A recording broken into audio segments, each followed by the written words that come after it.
নমস্কার, আপনি দেখছেন এবিপি আনন্দ আর আপনার সঙ্গে আমি শুভ। শুরু করছি আমাদের বিশেষ অনুষ্ঠান প্রতিপক্ষ। গৌতম দেবের পর সুজন চক্রবর্তী, সেই 1 বছরের পুরনো মামলায় ডাক, সেই সারদা মামলায় সিটের জেরা করার আহ্বান এবং সেই কেস নম্বর 102 এবং অবশ্যই সেই রাজনৈতিক প্রতিহিংসার অভিযোগ। প্রশ্ন উঠছে যে তাহলে কি মুখ খুললেই বাড়িতে নোটিশ আর প্রশ্ন করলেই বাড়িতে পুলিশ? এই প্রশ্ন তুলছেন এ রাজ্যের বিরোধীরা। সবথেকে মজার কথা যে গণতন্ত্রের সবথেকে বড় উৎসব নির্বাচন, ভোটদান প্রক্রিয়া যখন চলছে, তখন এই রাজ্যের বিরোধীরা প্রশ্ন তুলছেন আদৌ এই রাজ্যে গণতন্ত্রের অস্তিত্ব আছে কিনা সেই নিয়ে। সেই আলোচনায় আসবো, সরাসরি কথা বলবো গৌতম দেবের সঙ্গে। কিন্তু তার আগে আপনাদের দেখাবো যে গতকাল সাংবাদিক সম্মেলন করেছিলেন গৌতম দেব, সরাসরি প্রশ্ন তুলেছিলেন রাজ্যের মাননীয় মুখ্যমন্ত্রী পরিবারের সদস্যদের সম্পত্তি নিয়ে এবং তার আঁকা ছবির অর্থমূল্য, বিক্রি ইত্যাদি নিয়ে। তার 3 ঘন্টার মধ্যে কিভাবে নোটিশ পৌঁছে গেল পুলিশের তার বাড়িতে, প্রথম দেখাবো সেই ঘটনা। মুখ্যমন্ত্রীর বিরুদ্ধে মুখ খোলার পরই মঙ্গলবার দফায় দফায় বাড়িতে পুলিশ, রাতে পুলিশি নোটিশ। নোটিশে বলা হয়েছিল বুধবার থানায় হাজিরা দিতে, কিন্তু এদিন থানায় হাজিরা দিতে গেলেন না গৌতম দেব। এদিন সকালে তিনি আলিমুদ্দিন স্ট্রিটে দলের রাজ্য সদর দফতরে যান। বলেন সেখানে কথা বলেই পরবর্তী পদক্ষেপ স্থির করবেন।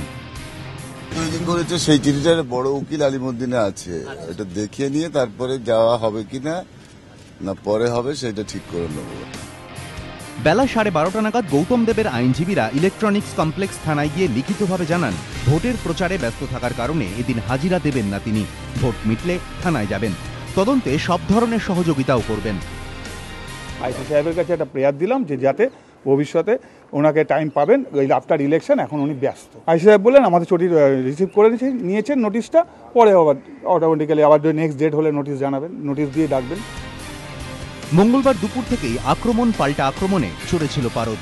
রাতে তা কার্যত ক্লাইম্যাক্সে পৌঁছয়।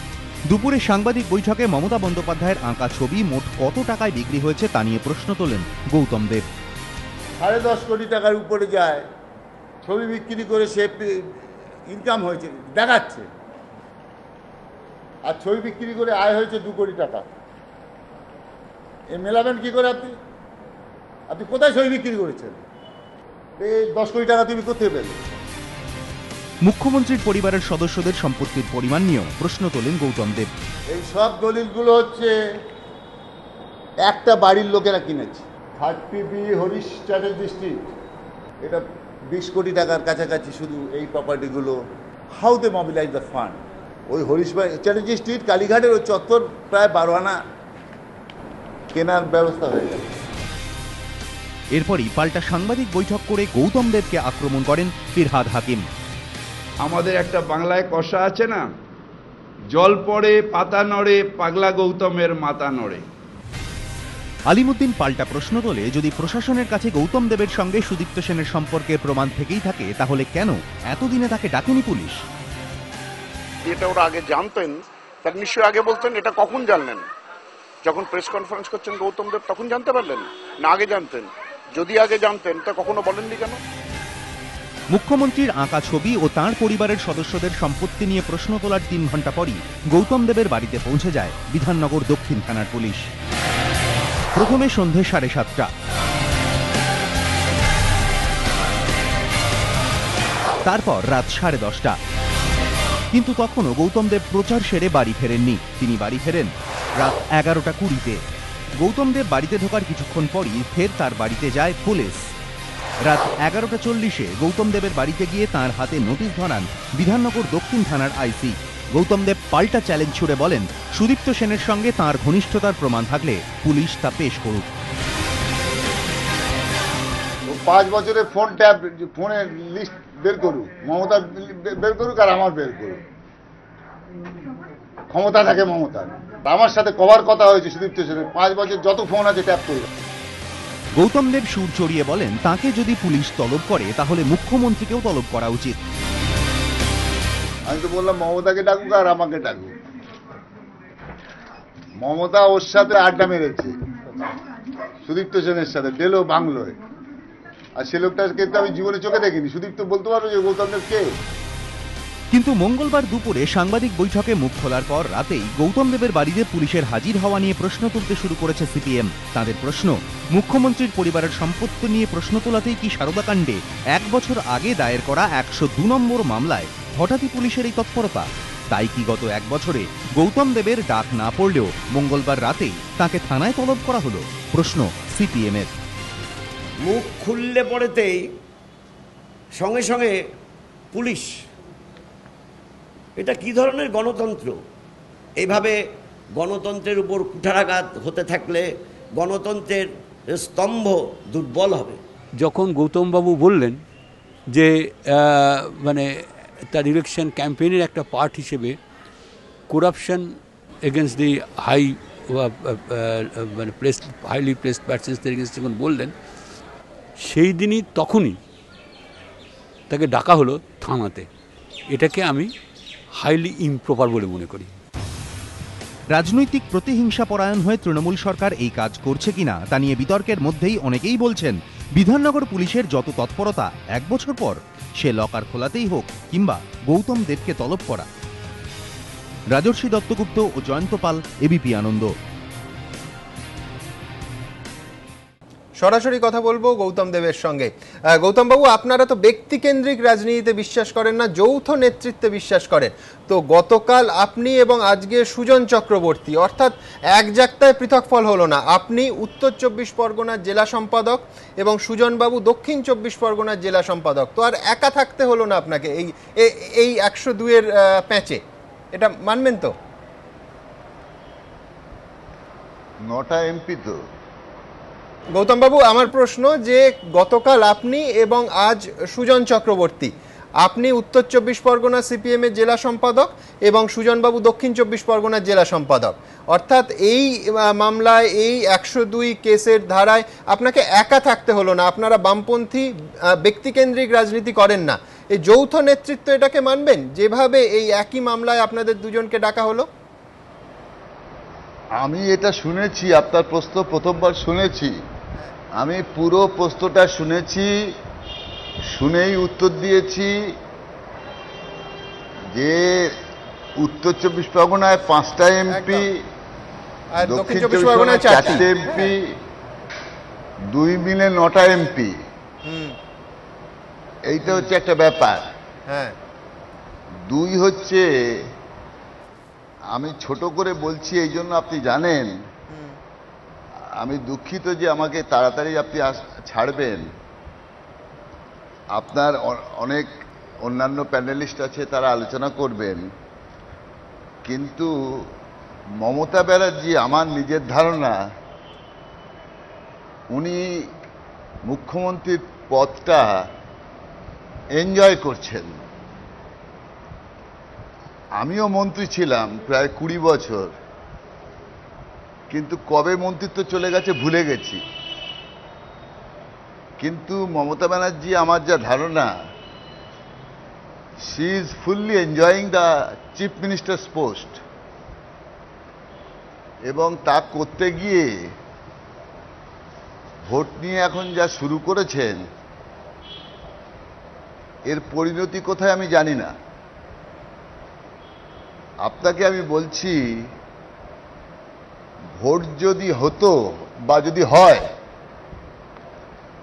তাহলে আমার মমতা ব্যানার্জির কাছে খুল্লা একটা কথা থাকছে, তা হচ্ছে গতবারের রেজাল্ট, পশ্চিমবাংলার গঙ্গার পশ্চিম দিকে 18টা সিট, আমরা পেয়েছি 11। ফরাক্কার উত্তরে হিমালয়ের দিকে আমরা 8টার মধ্যে 4টে পেয়েছি। ফরাক্কার পূবে, আপনি যেখানে আমি যেখানে, সেখানে 16টার মধ্যে 0 পেয়েছি আমরা। আমি মমতাকে বলতে চাই, যদি ভোট করেন, এই 16টার মধ্যে কোন 4টে জিতবেন বলুন, নাম বলুন। সেই কারণে গৌতম দেব এর বাড়ি পুলিশ যাবে, সুজনের বাড়ি পুলিশ যাবে, এরপরে অসীম দাশগুপ্তকে নিয়ে টানাটানি হবে, এসব ভোটের আগে করতে হবে, তাতেও হবে না। ভোট লুট করতে হবে, আপনি ক্যামেরা দিয়ে পারবেন না। আপনার কলকাতা শহরে যত ক্যামেরা আছে সব ক্যামেরা ফিল্ম লোড হয়ে যাবে। আমাদের গৌতমবাবু আপনাকে 16টা সিটের মধ্যে আমাদের পক্ষে সম্ভব না, আমাদের মমতা মাত্র 17 জন রিপোর্টার এবং আজকেই 9টা লোকসভা কেন্দ্রে, হ্যাঁ 9টা লোকসভা কেন্দ্রে ভোট হয়েছে, বুথের সংখ্যাই 17,336টা, রিপোর্টার মাত্র 17 জন। সুতরাং মানে আমরা সব দিকে নজর রাখতে পারবো না বলা বাহুল্য। হ্যাঁ, আমি আপনার প্রথম প্রশ্নে আসি। আপনি বলছিলেন 9, এদিকে উত্তরে 5 আর দক্ষিণে 4। পলিটিক্যালি এটাকে তো আপনি ভুলে যান যে এটার মধ্যে আপনি সাবজেক্ট, আপনি যুক্ত, আপনি একটা পার্টি, কিন্তু পলিটিক্যাল মুভ হিসেবে এটাকে কিভাবে দেখবেন যে উত্তর এবং দক্ষিণ 24 পরগনা 9টা লোকসভা আসন, 2 জন জেলা সম্পাদক যারা রাজ্য সম্পাদক মণ্ডলীর সদস্য, আপনি কেন্দ্রীয় কমিটির সদস্য, এদেরকে আমি সারদায় শুধু শাসক দলের নেতাদের নাম আসছিল, ফুটেজ আসছিল, আমি এই সিপিএম এর 2 জন বরিষ্ঠ নেতাকে জড়িয়ে দিলাম। তো রাজনৈতিক মুভ হিসেবে এটাকে আপনি কিভাবে দেখছেন? এটাতে পার্থক্য হচ্ছে মমতা ব্যানার্জির সাথে বামফ্রন্ট সরকারের, আপনি একজন প্রথম সারির তৃণমূল নেতার নাম বলুন, বামফ্রন্টের আমলে যাকে জেলে থাকতে হয়েছে, আর উনি এখন যে বিষয়ের সাথে কোনো সম্পর্ক নেই আমাদের, এবং এটা উনি বিলক্ষণ জানেন। আমি বলছি মমতা ব্যানার্জি সুদীপ্ত সেনকে চেনে, সুদীপ্ত সেন মমতা ব্যানার্জিকে চেনে, কিন্তু সুদীপ্ত সেনকে আমি চিনি না, আমি জীবনে দেখিনি, সুদীপ্ত সেনও আমাকে চেনে না। যদি এই ব্যবস্থা করা যায় যে মমতা ব্যানার্জির টেলিফোন আর সুদীপ্তর টেলিফোন গত 3 বছরে কে কার সাথে কবার কথা বলেছে, আর আমার টেলিফোন একটা কল গত 4 বছরে এই সুদীপ্ত সেন নামক জিপটা, এর সাথে আমার কথোপকথন হয়েছে, এটা দিল্লির পুলিশ, কলকাতার পুলিশ, ইন্টারপোল দেখাক। মমতা এই সুদীপ্ত সেনের সাথে রাত্রির 12টার সময় ডেলো, কালিম্পংয়ের ডেলোতে বাংলোতে 1 ঘন্টা মিটিং করেছে। কিসের জন্য? আর কেস দিচ্ছে আমার নামে। আপনি মমতাকে জিজ্ঞেস করুন, আমাদের তো প্রশ্ন করছেন, ওকে করুন। গৌতম বাবু, আমার পরের প্রশ্ন হবে, কাল রাতে আপনি বারবার বলছিলেন যে আমাকে ডাকলে, অর্থাৎ আপনাকে ডাকলে মমতা বন্দ্যোপাধ্যায়কেও ডাকতে হবে। আমি ভাবছিলাম সেটা রাগের মাথায় বা উত্তেজনায় বলছিলেন। আপনারা কি রাজনৈতিকভাবে এই দাবি তুলছেন, অর্থাৎ মমতা বন্দ্যোপাধ্যায় এবং সারদা মামলা আপনারা কোনো যোগসূত্র, তার কোনো প্রমাণ আপনাদের হাতে আছে? আরে পুলিশ যদি হিসেব মতো চলে তাহলে পরে হুইজ চিফ মিনিস্টার, কেন তাকে ডাকা যাবে না? ভারতের প্রধানমন্ত্রী যদি ডকে উঠতে পারে, একগাদা মন্ত্রী যদি কোর্টে যেতে পারে, তাহলে কোন আইনে লেখা আছে ভারতবর্ষের সিআরপিসিতে একটা মন্ত্রীকে ডাকা যাবে না, একটা মুখ্যমন্ত্রীকে ডাকা যাবে না? একটা অঞ্জন ভট্টাচার্য নামক একটা অর্ধ মাতাল, সে একটা স্টেটমেন্ট দিল, তার ভিত্তিতে গৌতম দেব সুদীপ্ত সেনের পরিচিত হয়ে গেল, আর সুদীপ্ত সেন এরোপ্লেনে করে কলকাতা থেকে বাগডোগরা গেল, বাগডোগরা থেকে লাক্সারি গাড়ি করে সোজা চলে গেল ডেলোতে, সেখানে সে মিটিং করলো মমতার সাথে। মমতাকে কেন ডাকবে না? আমি তো বুঝতে পারছি না, ডাকতে অসুবিধা কি? ভারতবর্ষের আইন অনুযায়ী তো ডাকাই যায়। আজকেই সব থেকে বড় উদাহরণ যে নরেন্দ্র মোদী তার সিম্বল পদ্ম দেখিয়েছে, তার বিরুদ্ধে জোড়া এফআইআর হয়েছে। সুতরাং মানে আইনগত ব্যবস্থা নেওয়ার ক্ষেত্রে কোনো বাধা নেই। দ্রুত একবার দেখে নেব সুজন চক্রবর্তী, দক্ষিণ 24 পরগনার জেলা সম্পাদক। তার বাড়িতে রীতিমতো নোটিশ লটকে দিয়ে গেছে পুলিশের তরফ থেকে ইলেকট্রনিক কমপ্লেক্স থানায়। সেই হাজিরা দিতে বলা হয়েছে এবং ওই 102 নম্বর কেস এবং সারদা মামলা। দেখুন।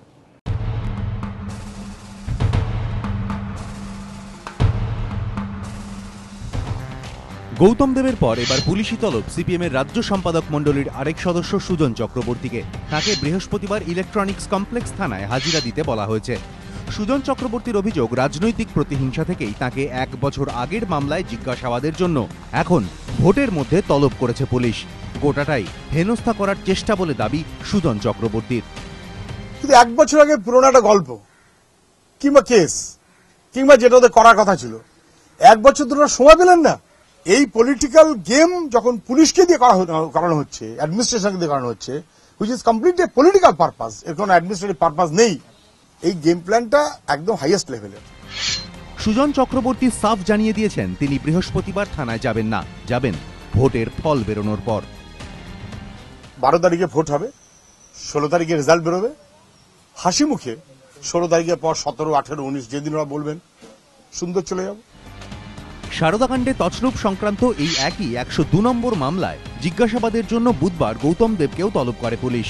তাকে এদিন থানায় হাজিরা দিতে বলা হয়েছিল, কিন্তু তিনি যাননি। ভোটের মাঝে এভাবে গৌতম সুজনদের পুলিশ তলব করায় তৃণমূল সরকারের সমালোচনায় সরব হয়েছেন বিরোধী দলনেতা। গৌতম দেবকে তাকে কাল রাত্রি 11টার সময় পুলিশ গিয়ে একটা কাগজ দিয়ে এসছে। সুজন চক্রবর্তীর বাড়িতে গিয়ে একটা কাগজ চিঠিয়ে দিয়ে এসছে। ছিচকে কাজ যাকে বলে, এই সরকার এতই সন্ত্রস্ত আর এরকম কি বলবো পাগলের মতো আচরণ করছে। মাথা ঠিক থাকলে এসব কেউ করে না। এদিকে যেভাবে যাদবপুর কেন্দ্রের সিপিএম প্রার্থী সুজন চক্রবর্তীর বাড়ির বাইরে নোটিশ ঝুলিয়ে দিয়েছে পুলিশ, তা ঘিরেও প্রশ্ন উঠেছে। অবসরপ্রাপ্ত বিচারপতি ভগবতী প্রসাদ বন্দ্যোপাধ্যায়ের দাবি, এভাবে নোটিশ ঝোলানো আইনসম্মত নয়। লটকানজারি করে in the presence of the witness, সাক্ষী রেখে, কিন্তু ক্রিমিনাল প্রসিজার কোডে এরকম লটকান জারি করার কোন বিধান আমাদের Indian penal code, criminal procedure কোডে নেই। এটা হয়তো আমি বলছি যে পুলিশের অজ্ঞতা আছে, ঊর্ধ্বতন কর্তৃপক্ষ বলেছে করে দিয়েছে। এছাড়া ওদের তো আর এটা হচ্ছে ওদের তো জানা উচিত যে কিভাবে একটা প্রসিজার ফলো করতে হবে। 1 বছর আগের মামলা 1 বছরের মধ্যে তারা ইনভেস্টিগেশন করলেন না, তারা ডাকলেন না, তারা খোঁজ করলেন না, তারা যোগাযোগ করলেন না, নোয়িং ইট ফুললি ওয়েল যে আমি নির্বাচনের একজন প্রার্থী, এখন আমার ঠিকানা আরোর কাছেও পাওয়া যাবে। এই সময় বাড়িতে এসে লটকে দিতে হলো কেন? 1 বছর সময় নষ্ট করে আজকে লটকে দিয়ে কালকে যাবার কথা বলছেন কেন? আমি তো মামলা করব। সিপিএম প্রশ্ন তুলছে, এভাবে 1 বছরের পুরনো মামলাকে হাতিয়ার করে প্রথমে গৌতম দেব, তারপর সুজন চক্রবর্তীকে তলব করার অর্থ কি? যদি তদন্তের স্বার্থেই হতো তাহলে কেন 1 বছর আগে ডাকা হয়নি? কেন এনফোর্সমেন্ট ডিরেক্টরেট সক্রিয় হয়ে ওঠার পরই হঠাৎ করে সিপিএম নেতাদের ডাকা শুরু করলো বিধাননগর পুলিশ? তাহলে কি ভোটের মধ্যে সারদা কাণ্ডে অস্বস্তিতে পড়াতেই সাধারণ মানুষের নজর ঘোরাতে এখন গৌতম সুজনদের জড়াতে চাইছে তৃণমূল সরকার? প্রশ্ন সিপিএম এর। রাজর্ষি দত্তগুপ্ত ও রঞ্জিত হালদার, এবিপি আনন্দ। এবার আসুন আমরা দ্রুত দেখে নিই যে মামলায়, যে কেস নাম্বার 102 নম্বর যে কেস, যাতে সুজন চক্রবর্তী এবং গৌতম দেব দুজনকেই ডাকা হয়েছে, সেই 102 নম্বর কেসটি বহু আলোচিত, বহু চর্চিত, কিন্তু সারদার এই কেসটি আসলে কি দেখুন। ভোটের বাজারে সারদা হওয়ায় হঠাৎ বিতর্কের কেন্দ্রে 102। প্রায় 1 বছর আগে বিধাননগর উত্তর থানায় করা একটি মামলা। এই মামলাকে হাতিয়ার করেই ভোটের মাঝে হঠাৎ সক্রিয় হয়ে উঠেছে বিধাননগর পুলিশ। প্রথমে তাড়াহুড়ো করে সুদীপ্ত সেন, পিয়ালি সেনের যৌথ লকার খুলে ফেলা, তারপর একে একে গৌতম দেব ও সুজন চক্রবর্তীর বাড়িতে গিয়ে নোটিশ, জিজ্ঞাসাবাদের জন্য পুলিশি তলব, অস্ত্র কেস নম্বর 102। এটি এমন একটি মামলা যেখানে আমানতকারী প্রতারণার অভিযোগ করেছেন। এই মামলায় এখনও চার্জশিট পেশ করেনি পুলিশ। গত বছর 6 মে বিধাননগর উত্তর থানায় মামলাটি রুজু হয়। সারদায় আমানতকারী মল্লিকা চট্টোপাধ্যায় নামে এক মহিলা মামলাটি করেছিলেন। নরোত্তম দত্ত নামে সারদার এক এজেন্টের বিরুদ্ধে মামলাটি করা হয়েছিল। অভিযোগকারিনীর দাবি, সারদার বিভিন্ন সংস্থায় বিনিয়োগ করে তাঁর 6,14,000 টাকা মার যায়। আমার অভিযোগ হচ্ছে সারদার ইসে গোষ্ঠীতে এজেন্টকে আমার অভিযোগ যে নর্তন দত্ত আমার এজেন্ট ছিল, ডবল করে দেবে 5 বছরের পরে টাকাটা, এই ছিল আমার। কিন্তু উনি 1 বছর চালিয়েছে ঠিক মতন, তারপরে টাকা বন্ধ করে দিচ্ছে।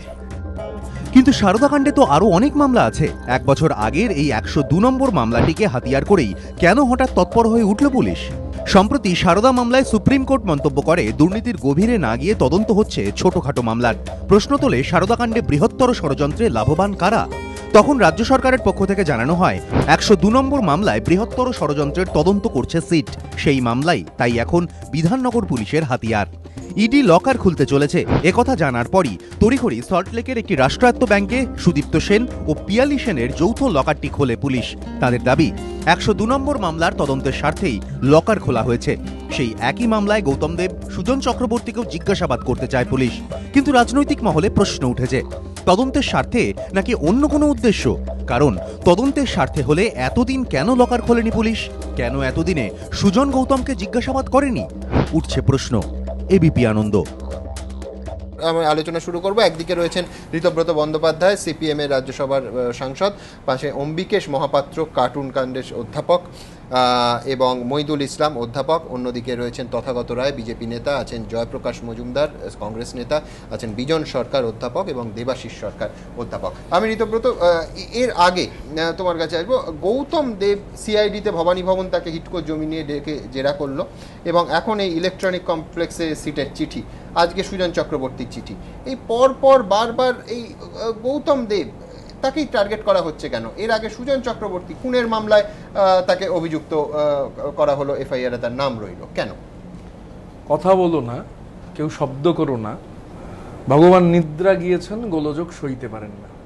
রাজ্যে কথা বলা বারণ, কোনো জিনিস নিয়েই কোনো কথা বলা চলবে না। এই যে 10 বছর চুপ করে থাকতে বলা হয়েছিল বিরোধীদের, এই যে আমাদের যে দুজন নেতৃত্বের কথা এলো, শুধু এই দুজন নয়, এরা দুজন অত্যন্ত পরিচিত মুখ, একদম সামনের সারির নেতৃত্ব, আন্দোলনকে নেতৃত্ব দেন। এবং গৌতম দা একটু আগে বললেন যে 2টো জেলা, 4টে আর 5টা সিট, 9টা সিট, এবং এটা ধারাবাহিকভাবে চলছে। কিন্তু এটা গোটা রাজ্য জুড়েই হচ্ছে। মানে নাম হয়তো এখানে চর্চা হচ্ছে না, সে নাম এখানে নেই। মিথ্যে মামলায় জড়িয়ে দেয়া আমাদের কর্মীদের এই পরিবর্তনের জমানায় একের পর এক মিথ্যে মামলায় আমাদের কর্মীদের জড়িয়ে দেওয়া হচ্ছে। প্রশ্ন তুলতে গেলেই কিন্তু এটা তো একটা রাজনৈতিক ধাক্কা। আমি এই জন্যই ধাক্কা বলছি যে সামনে নির্বাচন চলছে, 12 তারিখ বড় নির্বাচন। এই উত্তর 24 পরগনা, এই দক্ষিণ 24 পরগনা 9টা আসন, 2জন জেলা সম্পাদক পুলিশের জেরার মুখে বা প্রচারে, বুঝতেই পারছো কি পর্যায়ে এটা যাবে।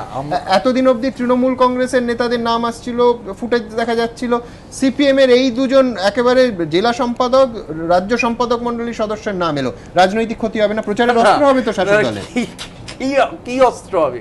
কোথায় অস্ত্র করবেন? সবাই, গোটা রাজ্যের মানুষ জানে যে গতকাল ওই যে প্রশ্ন যেহেতু করা যাবে না, কিছু প্রশ্ন, এবং অত্যন্ত পার্টিনেন্ট কিছু প্রশ্ন, মানে একদম অন্য কিছু নয়। যে এটা তো এমনি দেখুন, আমার আপনার এখানে যারা বসে আছে সবারই তো সৌভাগ্য হওয়া উচিত যে ভারতবর্ষে মকবুল ফিদা হোসেন আর আইকে গুজরাল দেশের প্রধানমন্ত্রী ছিলেন ওনার ভাই সতীশ গুজরাল।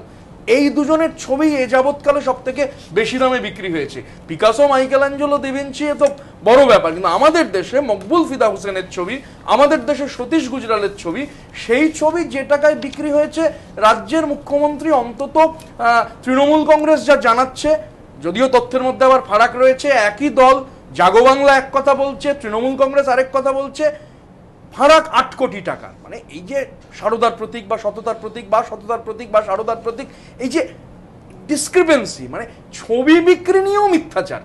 ছবি বিক্রি হয়েছে জানি আমরা বলেছি, আমার অন্য কিছু না, মানুষ দেখুক না, মানে মানুষের তো সে সৌভাগ্য হওয়া উচিত। পাবলিকলি মুখ্যমন্ত্রী, মানে আমাদের রাজ্যের মুখ্যমন্ত্রী এত বড় একজন চিত্রশিল্পী, তার ছবি দেখবার সৌভাগ্য থেকে রাজ্যের মানুষ বঞ্চিত হবে কেন?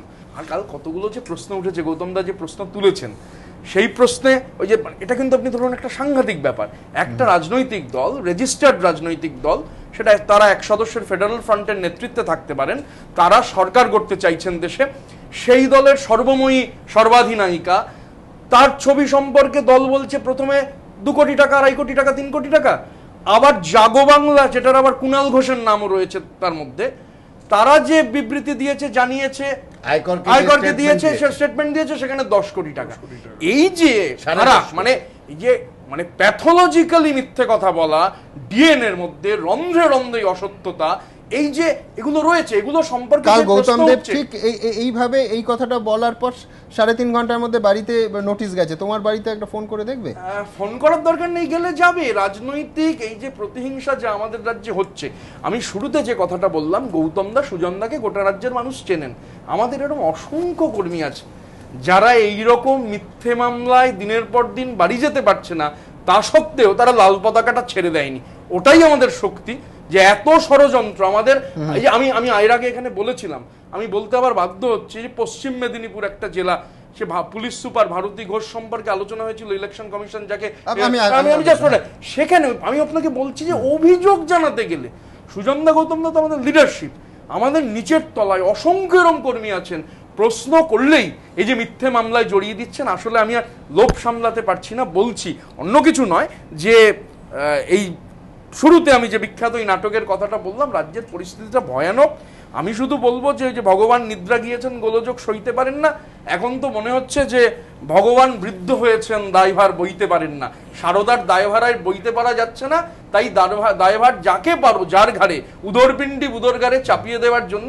মানুষ জানেন সারদায় কি হয়েছে, সারদা নিয়ে প্রশ্ন যত ষড়যন্ত্র মিথ্যে মামলা এগুলো হবে, কিন্তু গণতন্ত্র রাজনীতিতে মানুষ দেখছেন আর মানুষের আদালতে ফাইনাল বিচার হবে। স্তম্ভগুলো শুয়ে না পড়লেই হলো। আজকের নির্বাচনের কথায় আসবো, তারপর তথাগততার কাছে যাব। আজকের নির্বাচনে আমরা কি দেখলাম? বিরোধীরা বললেন ভোটের নামে সম্পূর্ণ প্রহসন হয়েছে গোটা দিন জুড়ে, এবং কমিশনের তরফ থেকে দাবি করা হলো ফ্রি অ্যান্ড ফেয়ার ইলেকশন হয়েছে। কিন্তু আমাদের ক্যামেরা কি বলল, সেই ছবি আপনাদের সামনে দেখাবো। তার কারণ তার সঙ্গে বোধহয় মিলছে না ঠিক যে স্বরে, যে দৃঢ়তার সঙ্গে এবং যে সুরে এতদিন কমিশন বলে এসেছিলেন যে কিভাবে নির্বাচন করাতে হয়, সেই ওষুধ নাকি তাদের জানা আছে। এখন প্রশ্ন উঠছে, উত্তরটা কিন্তু আমাদেরও জানা নেই। প্রশ্ন উঠছে, তাহলে কি ওষুধের এক্সপায়ারি ডেট ফুরিয়ে গেছিল, নাকি ওষুধটা ঠিকমতো খুঁজে পাওয়া গেল না, নাকি ওষুধটা সত্যি সত্যি প্রয়োগ হলো? আবার অনেকে এমন প্রশ্নও করছেন, কোনো বিশেষ উদ্দেশ্যে বা স্বার্থে ওষুধটা কি প্রয়োগ করা হলো না? উত্তরটা আমরা জানি না। এই উত্তর খুঁজবো বলেই আজকের অনুষ্ঠান। আপনাদের দেখাবো যে এবিপি আনন্দের ক্যামেরায় এই যে 4টি জেলায় আজ ভোট হলো, 9টি লোকসভা কেন্দ্রে, তাতে কোন জেলায় কি ছবি উঠে এলো আপনাদের দেখাবো। রাজ্যে তৃতীয় দফার ভোটে এড়ানো গেল না অশান্তি।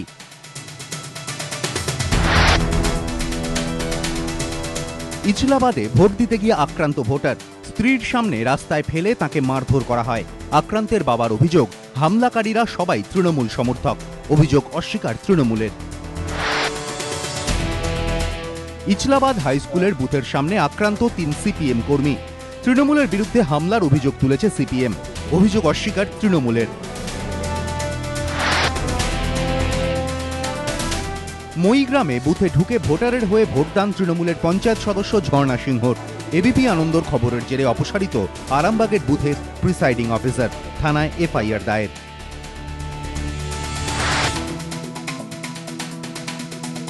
কাঁকসার 12 নম্বর বুথে দুষ্কৃতীদের ইভিএম ভাঙচুর, উত্তেজনা। কিছুক্ষণ ভোট বন্ধ থাকার পর নতুন ইভিএম দিয়ে ফের শুরু হয় ভোট গ্রহণ।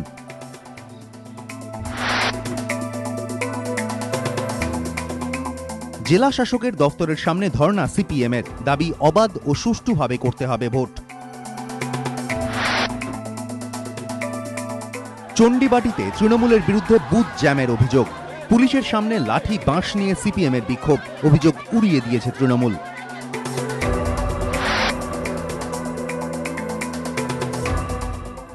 ছাপ্পা ভোট দেওয়ার অভিযোগকে কেন্দ্র করে তৃণমূল বিজেপি সংঘর্ষ।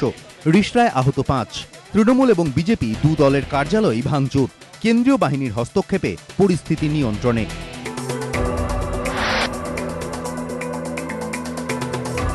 তৃণমূলের বিরুদ্ধে বুথ দখলের অভিযোগ। প্রতিবাদে বাঁকড়ার রাস্তায় বসে বিক্ষোভ কংগ্রেস প্রার্থী আব্দুল মান্নানের।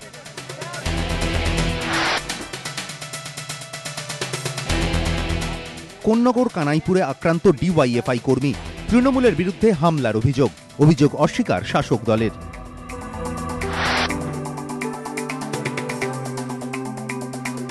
লিলুয়ার 221 নম্বর বুথের সিপিএম এজেন্টকে মারধর। তৃণমূলের বিরুদ্ধে মারধরের অভিযোগ। অভিযোগ অস্বীকার তৃণমূলের।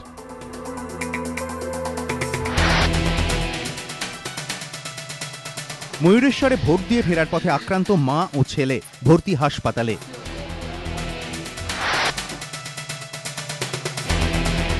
সদাইপুরে আক্রান্ত সিপিএম সমর্থক, অভিযুক্ত তৃণমূল, হাসপাতালে ভর্তি সিপিএম সমর্থক, গ্রেফতার এক তৃণমূল সমর্থক।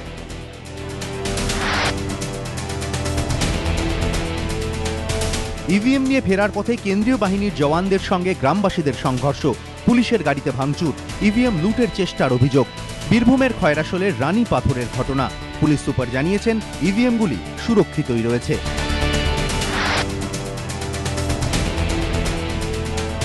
আমতায় বুথের সামনে সিপিএম তৃণমূল সংঘর্ষ, আহত দুপক্ষের 9 জন।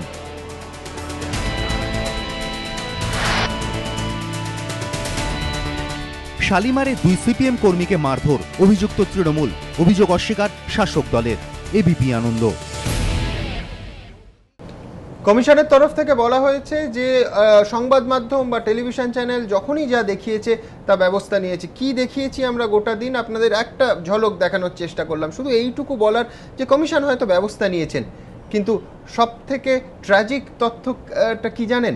আমাদের মোট 17 জন রিপোর্টার আজকে রোদে পুড়ে দিনভর কাজ করেছেন, আর গোটা পশ্চিমবঙ্গের 16,185 বর্গ কিলোমিটারে আজকে ভোট হয়েছে। 17 জন রিপোর্টার, 4টি জেলা, 9টি লোকসভা কেন্দ্র, শুধু বুথের সংখ্যাই হচ্ছে 17,336টি, এবং সেখানে মোট ভোটার সংখ্যা 1,39,43,049 জন।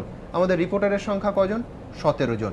সুতরাং তাদের ক্যামেরায় যেটুকু ধরা পড়েছে কমিশন ব্যবস্থা নিয়েছে, কিন্তু তাদের ক্যামেরার বাইরে যে বিপুল জনসংখ্যা, সত্যি কথা বলতে 17 জন রিপোর্টারের ক্যামেরা বোধহয় কোনো পার্সেন্টেজেই আসে না যেটুকু ছবি আমরা তুলে ধরতে পেরেছি। তার বাইরে ভোটটা কেমন হলো? কমিশন বলছেন, তাদের কথাই আমি কোট করব, এই ভাষায় বলছেন, ফ্রি অ্যান্ড ফেয়ার ইলেকশন। আমাদের ছবি অবশ্য অন্তত যেটুকু 17 জন রিপোর্টার কষ্টশিষ্টে তুলে ধরেছেন আমাদের সামনে, ফ্রি অ্যান্ড ফেয়ার ততটা মনে হচ্ছে না। তথাগত তার কি মনে হচ্ছে? ফ্রি অ্যান্ড ফেয়ার ইলেকশন দেখে তো মনে হচ্ছে না। যে স্যাম্পলের কথাটা তুমি বললে, যে 17 জন রিপোর্টার এই বিশাল অঞ্চল জুড়ে যেটুকু তুলতে চেষ্টা করেছেন, তার থেকে যা দেখা যাচ্ছে ফ্রি অ্যান্ড ফেয়ার ইলেকশন মোটেই হয়। তার সঙ্গে আমি যোগ করে দিই যে জুৎসি এইমাত্র নয়াদিল্লিতে বলেছেন যে 83% ভোট পড়েছে এবং polls have pass peacefully in Bengal. মানে ফ্রি অ্যান্ড ফেয়ারের সঙ্গে একটা শব্দবন্ধ যোগ হলো পিসফুলি। যেটা দেখলাম সেটা তো পিসফুলি নয়। আমি আজকে সারাদিন ধরে বিভিন্ন নির্বাচনী কাজে ঘুরেছি বলে দিনের মধ্যে বিভিন্ন রিপোর্টগুলো দেখা হয়নি। একটা খবর আমার কাছে ছিল, যেটা আরেকজনের মুখে আমি শুনেছিলাম, সেটা হলো যে কোনো একটা কেন্দ্রে বোধহয় বেলা 10টার মধ্যে ভোট শেষ হয়ে গিয়েছিল। তো এরকম ধরনের ব্যাপারের পরে ফ্রি অর ফেয়ার নিশ্চয়ই বলা যায় না। আর যেরকম ধরনের মারধর আমরা দেখলাম, তারপরে নিশ্চয়ই আমরা বলতে পারি না যে পিসফুল হয়েছে। এখন এরা নির্বাচন কমিশন কি করে বলছেন, এটা আমার কাছে খুব আশ্চর্য লাগছে। কারণ নির্বাচন কমিশনের এখন পর্যন্ত যা আচার আচরণ দেখেছি, তাতে অন্তত কমিশনকে আমার কোনো পক্ষপাতদুষ্ট মনে হয়নি। যদিও রাজ্যের যে আমলাতন্ত্র আছে সেটা অনেকাংশে পক্ষপাতদুষ্ট, এবং বিশেষ করে পুলিশের মধ্যে একটা অসম্ভব পক্ষপাত কাজ করে। তারা হয়তো চাপের মধ্যে কাজ করেন, কিন্তু তা নিয়ে আমাদের মাথা ঘামাবার দরকার নেই। পুলিশ যদি রাজনীতির বাইরে গিয়ে আইন অনুযায়ী কাজ না করেন, তাহলে তারা পক্ষপাতদুষ্ট, এ কথায় কোনো সন্দেহ থাকে না আর কি। তথাগত লক্ষ্য করুন, উত্তরবঙ্গে যতক্ষণ ভোট হচ্ছিল ততক্ষণ কিন্তু এই ধরনের ছবি, এই অভিযোগ আসেনি। যেই দক্ষিণবঙ্গে শাসক দলের দুর্গে ভোটটা হলো, তখনই এই ছবিগুলো সামনে আসতে শুরু করলো। না, সেটার একটা কারণ আছে। যখন এর আগে সিপিএম এর সময় যখন সন্ত্রাস কবলিত এলাকা ছিল, বিশেষ করে হুগলি, পশ্চিম মেদিনীপুর এবং বাঁকুড়া, এই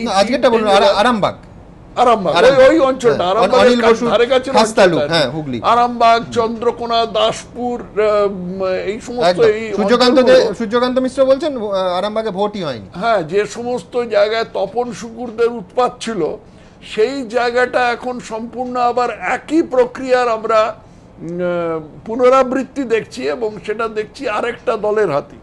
এবং ছবিতে যে ধরনের মারধরের চেহারা আমরা দেখলাম, তারপরে কি করে কমিশন এটাকে পিসফুল বলছেন আমার মাথায় আসছে না। এটা আমরা কমিশনের কাছে লিখিতভাবে নজরে আনব এবং আমরা এই ব্যাপারে কমিশনের কাছে আরেকটা বিবৃতি দাবি করব, বিবৃতি এবং একটা কোনো এরপরে একটা অ্যাকশন দাবি করব যে এই জিনিস এটা মেনে নেওয়া সম্ভব নয়।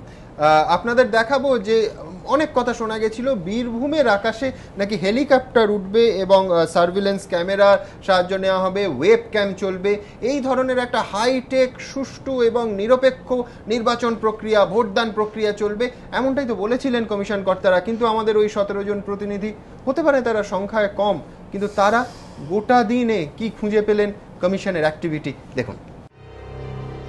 নির্বাচনী প্রস্তুতি খতিয়ে দেখতে গিয়ে বিশেষ নির্বাচনী পর্যবেক্ষক সুধীর কুমার রাকেশ দাবি করেছিলেন সব রোগের দাওয়াই তাঁদের জানা আছে। কিন্তু রাজ্যে রাজনৈতিক হিংসায় ভরা তৃতীয় দফার ভোটের পর বিরোধীরা প্রশ্ন তুলছে, তাহলে কি রোগের গভীরতা বুঝতে ভুল হয়েছিল নির্বাচন কমিশনের বিশেষ পর্যবেক্ষকের? নাকি প্রেসক্রিপশন অনুযায়ী ওষুধ মজুদ থাকলেও তা প্রয়োগ করা হলো না? গত 2 দফায় আধুনিক প্রযুক্তির সাহায্যে স্পর্শকাতর বুথগুলিতে নজরদারি চালিয়েছিল সিইও দপ্তর। ওয়েবক্যামে আগাগোড়া নজরবন্দি হয়েছিল এই সব বুথের ভোট পর্ব। উত্তেজনা প্রবণ এলাকায় টহল দিয়েছিল কমিশনের চলমান ক্যামেরাও। ঘটা করে কলকাতায় সিইও দপ্তরে সংবাদ মাধ্যমকে সেই অত্যাধুনিক নজরদারি দেখিয়েও ছিলেন কমিশন কর্তারা। কিন্তু বুধবার তৃতীয় দফার ভোটে হঠাৎই সকাল থেকে সে সব উধাও। সংবাদ মাধ্যমের প্রতিনিধিদের কিছুই চোখে পড়ছিল না।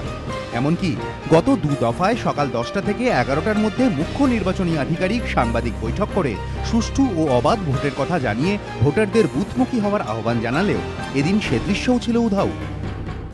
সেন্ট্রাল প্যারামিলিটারি ফোর্স সিপিএফ যাদের বলা হয়, এটা অপ্রতুল ছিল। বাকি যেটা আমরা করেছিলেন একটা ওয়েবকাস্টিং, সেইটা লাইভ ওয়েবকাস্টিং যেটা বলে, এটা মাত্র 324টা বুথে।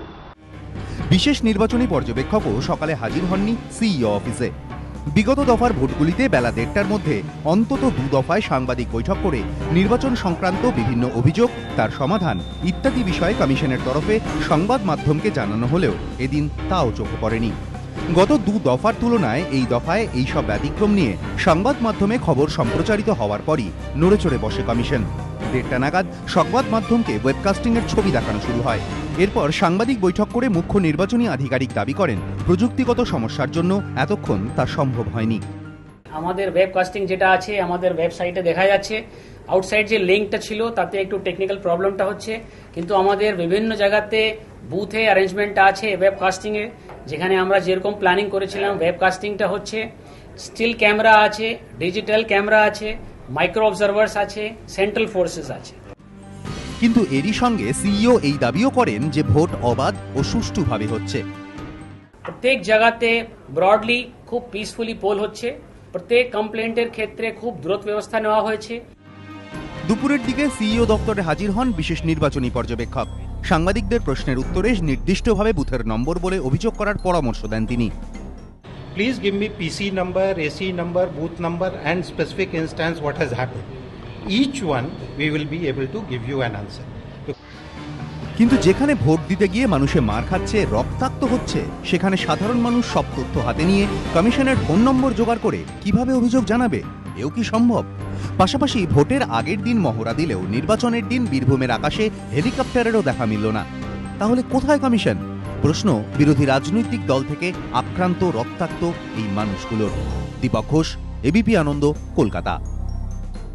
আমি জয়প্রকাশ বাবুর কাছে যাব, তার আগে আপনাদের দেখাবো একটা ছবি ইচলাবাদে, বর্ধমানের ইচলাবাদে। সেখানে আমাদের প্রতিনিধি বিতনুর ক্যামেরায় যে ছবি এসেছে, ভোট দিয়ে স্বস্তিক এক ভদ্রলোক বেরিয়ে আসছেন, তাকে এক রাজনৈতিক দলের সদস্যরা তাড়া করলেন, কার্যত মাটিতে ফেলে মারলেন এবং বললেন কাল ভোট দিতে বেরোতে বারণ করেছিলাম, কেন ভোট দিতে এসছিস? এবং তারপর যখন প্রতিনিধিরা কমিশনের সঙ্গে যোগাযোগ করে, বলা হয় যে না, সংবাদ মাধ্যম যোগাযোগ করলে হবে না, যিনি আক্রান্ত তাকে যোগাযোগ করতে হবে। আমাদের খুব সামান্য সহজ বুদ্ধির একটা প্রশ্ন আছে, যাকে বুথের থেকে 100 মিটার বা তার সামান্য বেশি দূরে, যেখানে কেন্দ্রীয় বাহিনী নেই বুথের মধ্যে, সেখানে রাস্তায় ফেলে প্রকাশ্যে দিবালোকে মারা হয়, তিনি কমিশনের সঙ্গে যোগাযোগ করবেন, তারপরে 365 দিন বছরে তাকে তো বাড়িতেই কাটাতে হবে, পাড়াতেই কাটাতে হবে, এবং ওই লোকগুলোর সঙ্গে তখন কি মাননীয় সুনীল গুপ্তা বা জুৎসি সাহেব বাড়ি এসে তাকে পাহারা দেবেন? কি করে তারা এক্সপেক্ট করলেন যে সেই মানুষটি কমিশনে অভিযোগ করবেন? এই প্রশ্ন নিয়েই জয়প্রকাশ বাবুর কাছে যাবো। এটা কি বাস্তবসম্মত? না না, বাস্তবসম্মত নয়। তুমি প্রথমেই শুরু করেছিলে যে আমাদের সুধীর রাকেশ বলেছিলেন সব কিছুর ওষুধ জানা আছে, তো ওষুধটা এক্সপায়ারি কিনা। আসলে অসুখটা যদি না ধরতে পারেন তাহলে ওষুধ দেবেন কি করে? অসুখটাই তো ধরতে পারেননি। অসুখটা দেখুন, আমরা কোনো অসুখ হলে 1 ফোঁটা ব্লাড স্যাম্পল নিয়ে বোঝা যায় অসুখটা কি। সেই 1 ফোঁটা ব্লাড স্যাম্পল আজকের দিনে হচ্ছে, সেটা সুধীর রাকেশ বা সুনীল গুপ্তদের বোঝা উচিত যে 3 ঘন্টার মধ্যে আমতায় 2টি বুথে 100% ভোট কমপ্লিট হয়ে গেল। এই স্যাম্পলটা ধরলেই তো বোঝা যাবে সারা আজকে যে কটা কেন্দ্রে ভোট হয়েছে কি ভোট হয়েছে। আপনি বলছেন হাড়ির একটা চাল এটা দেখেই তো বুঝতে হবে যে সবকিছু রাইট নয়। একটা ঘটনাই তো বলে দিচ্ছে। আপনার সারা শরীরের রক্ত তো দেখতে হবে না, 1 ফোঁটা রক্তের দরকার। আসলে অসুখটাই ধরতে পারেননি, সেই জন্যই আজকে তার ওষুধও নেই। আর এতগুলো কথা বলেছিলেন অসহায়ভাবে, সারাদিন ধরে সুধীর রাকেশ জি বলে গেলেন ডিএম এর রিপোর্ট। একটা মাইক্রো অবজারভারকে দেখা গেল না। আর একটা জিনিস বাংলায়, সারা বাংলায় আজকে যেটা শুরু করেছিলে সুমন, 2টো প্রশ্ন সকলের মনে, আর দুটোই হারিয়ে যাওয়ার বিজ্ঞপ্তি। এক হচ্ছে সারদার টাকা কোথায় গেল, আর দ্বিতীয় প্রশ্ন হচ্ছে কেন্দ্রীয় বাহিনী কোথায় গেল। এই 2টো প্রশ্ন সারা বাংলার লোকের মুখে, সারদার টাকা কোথায় গেল আর ভোটে কেন্দ্রীয় বাহিনী কোথায় গেল। আমি একটা তৃতীয় প্রশ্ন যোগ করতে পারি, কি যে একসময় বিরোধী দল যাদের অনেক অভিযোগ থাকতো, এখন যারা শাসক দল তাদের অভিযোগও কোথায় গেল? তাদের অভিযোগ তো নেই, তারাই তো ভোটটা করছে। কিন্তু একটা ঘটনা দেখো, 17টা ক্যামেরা বলছিলে, খুবই সারা এটা যতগুলো নির্বাচন হয়েছে তার তুলনায় নগণ্য। কিন্তু কোথাও কি একটা কেন্দ্রীয় বাহিনী দেখাতে পারবে? একেবারে কেন্দ্রীয় বাহিনী নেই। প্রতিনিধি কেন্দ্রীয় বাহিনীর খোঁজ করেছেন, খোঁজ কি পাওয়া গেল? না, দূরবীন দিয়ে খোঁজ করেননি, ক্যামেরা নিয়ে নিজেদের চোখেই খোঁজ করেছেন। দেখুন, আইদার সেন্ট্রাল ফোর্স বা স্টেট ফোর্স, যে কোনো একটা ফোর্স দিয়ে প্রত্যেক পোলিং স্টেশন প্রেমিসেসটাকে কভার করা হয়েছে। आज आपको कोई भी डीएम बता देंगे उनका सीपीएफ कहां डिप्लॉयड है। 2009 में जितना सीपीएफ था उससे ज्यादा है।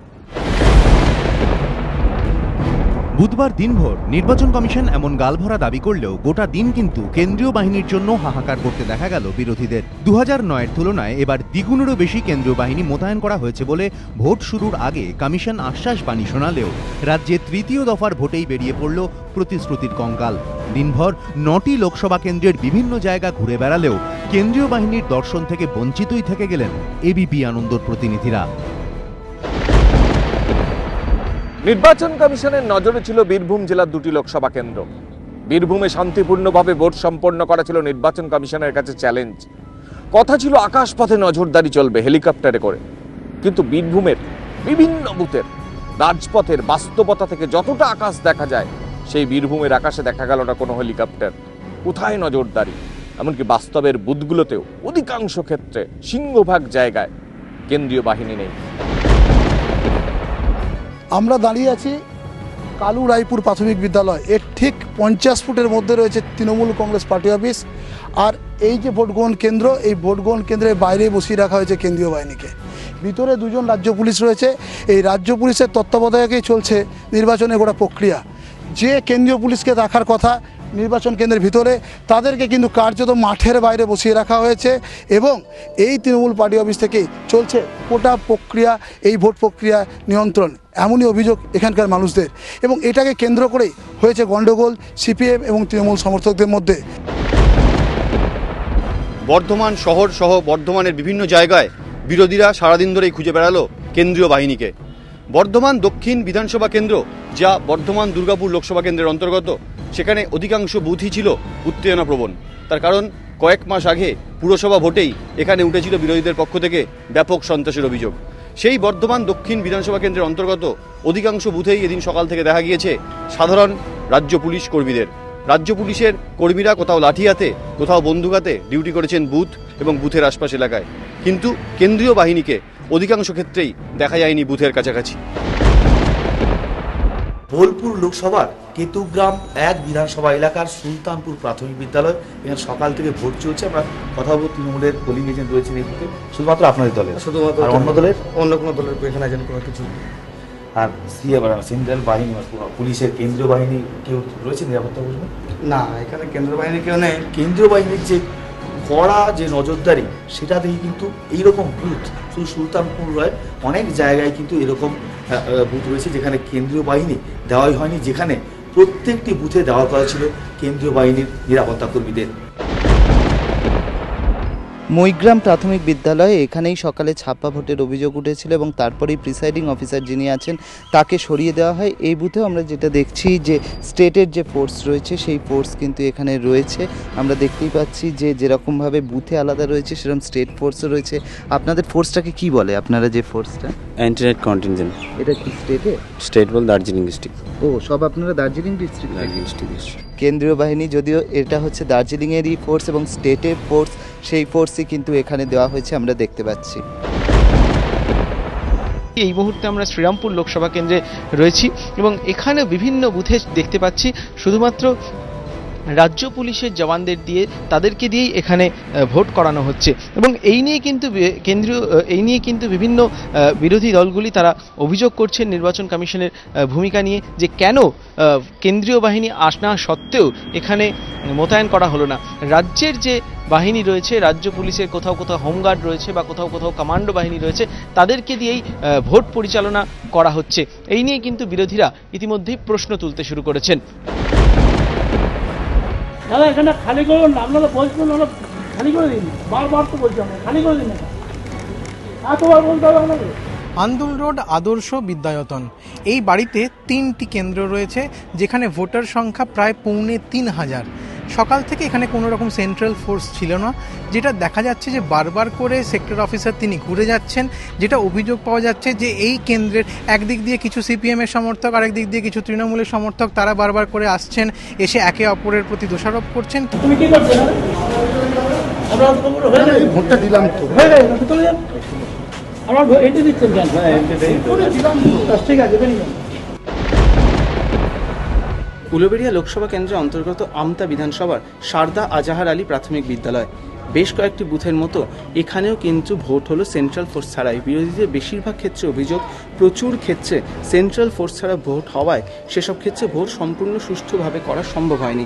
উলুবেড়িয়া কেন্দ্রে 1788টি বুথ রয়েছে এবং তার বেশ কয়েকটি বুথে আমরা ঘুরে দেখলাম বেশিরভাগ ক্ষেত্রে সেন্ট্রাল ফোর্সের অনুপস্থিতি, এবং যে বুথে আমরা এখন দাঁড়িয়ে আছি সেই বুথে তৃণমূল কংগ্রেস ছাড়া অন্য কোনো দলের এজেন্টও নেই। ক্যামেরা মিথ্যে বলে না। রক্তাক্ত এই ব্যক্তি কিংবা রাস্তায় ফেলে পেটানোর এই দৃশ্য মিথ্যে নয়। তাহলে কেন্দ্রীয় বাহিনী গেল কোথায়?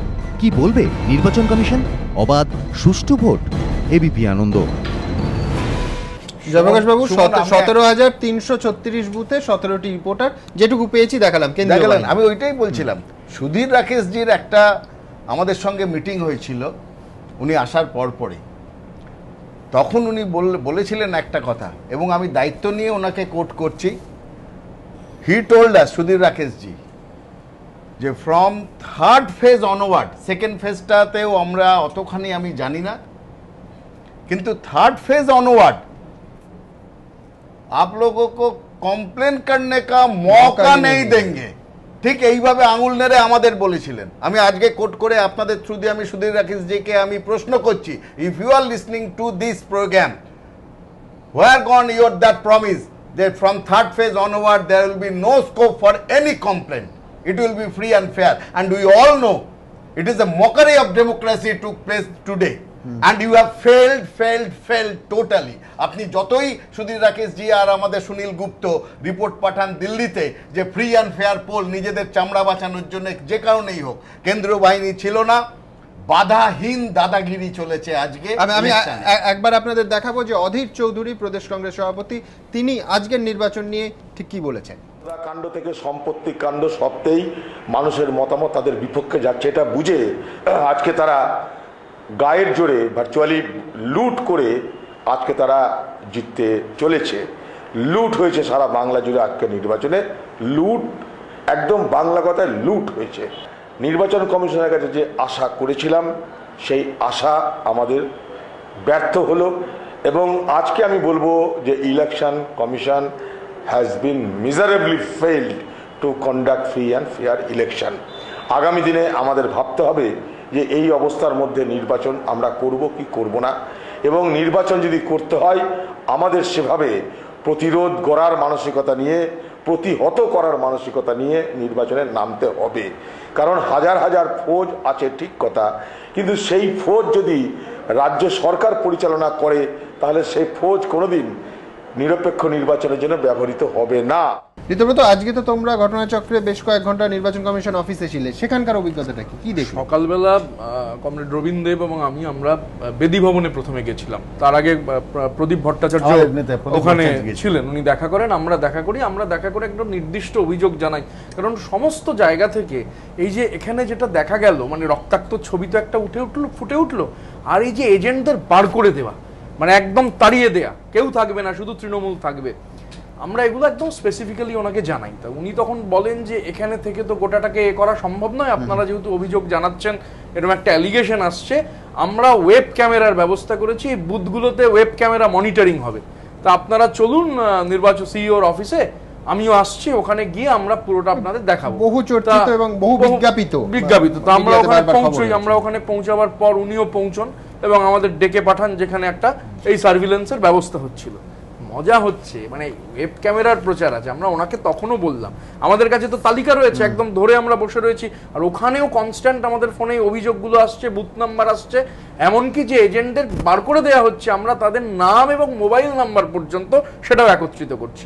দেখা গেল যখন আমরা বলছি এই বুথে দেখান আমাদের, পুরো রেকর্ডিং হচ্ছে, দেখা গেল 17,330 বা 36 17,000+ বুথের জন্য এই টোটাল ওয়েবকাস্টিং এর ব্যবস্থা হয়েছে 324। মানে 17,330 বা 36-এ 324 কোনো নম্বরই নয়, এবং তারপর তার মধ্যে 50% কাজ করছে না। যখন আমরা জিজ্ঞাসা করছি, যখনই বলছি এটা দেখানো হোক, উনি যারা বসে আছেন তাদের নির্দেশ দিচ্ছেন যে ওখানে দেখানো হোক।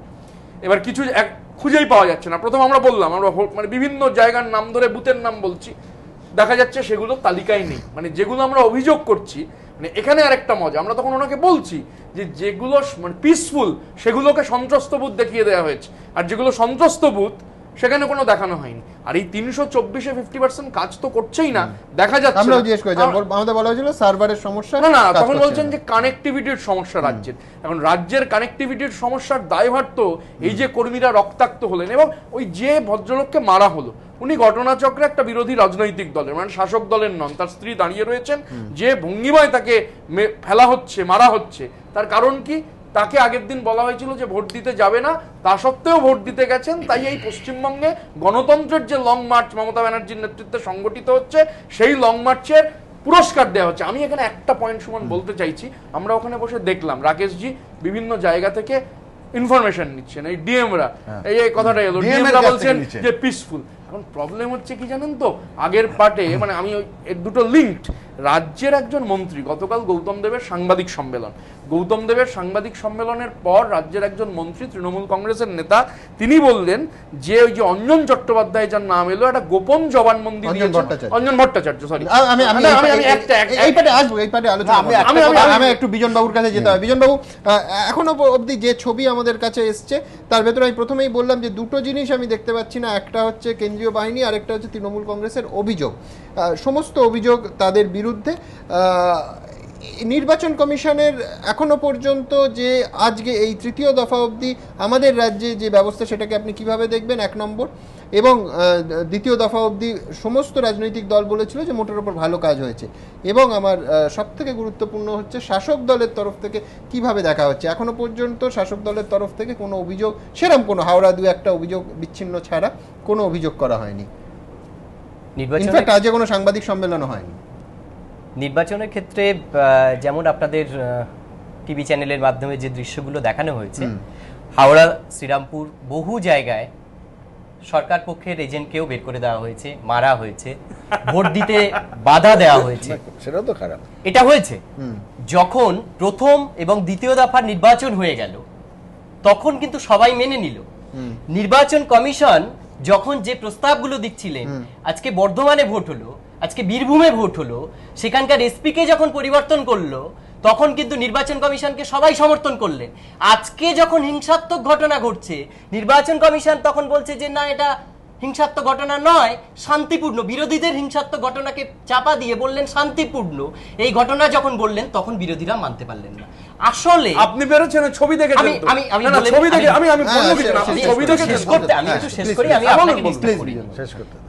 বর্ধমান বীরভূমের এসপি যখন পরিবর্তিত হলো তখন বিরোধীরা দারুণ ভাবে খুশি। আসলে যখন দেখলেন যে নির্বাচনে পরাজয়ের একটা গন্ধ পেয়ে গেলেন, তখন কিন্তু এমন কিছু হয়ে গেল যে মনে হলো নির্বাচন বলে পশ্চিমবঙ্গে বোধহয় কিছু হয়নি। এর আগে পূর্বের নির্বাচনগুলোতে আমরা কি দেখেছি, যে নির্বাচনের যে প্রার্থী, সেই প্রার্থীকেও পর্যন্ত বুথে ঢুকতে দেওয়া হয়নি। যারা কর্মীদের এজেন্টকে মেরে গাছের উপর তুলে দিয়ে কই মাছ, জ্যান্ত কই মাছ মুখের মধ্যে ঢুকিয়ে দিয়ে তার মুখে কাপড় বেঁধে দেওয়া হয়েছে, তাল গাছে বেঁধে, এবং তার মুখে রক্তাক্ত মানুষটা মারা গেছে ওই কই মাছের জন্য। খুব খারাপ। আমি বলিনি এবার এরকম পরিস্থিতি কি না ঘটনা ঘটেছে। আর কি কি একটু বলুন না, আজকে সিলেবাসটা মেনে একটু ঘটনা পরিপ্রেক্ষিতে যখন এই নির্বাচনে কিছু নিশ্চিত ঘটেছে, আপনাদের ক্যামেরা তার প্রমাণ করছে, আমি অস্বীকার করিনি। রক্ত তার প্রমাণ করেছে, আমি অস্বীকার করিনি।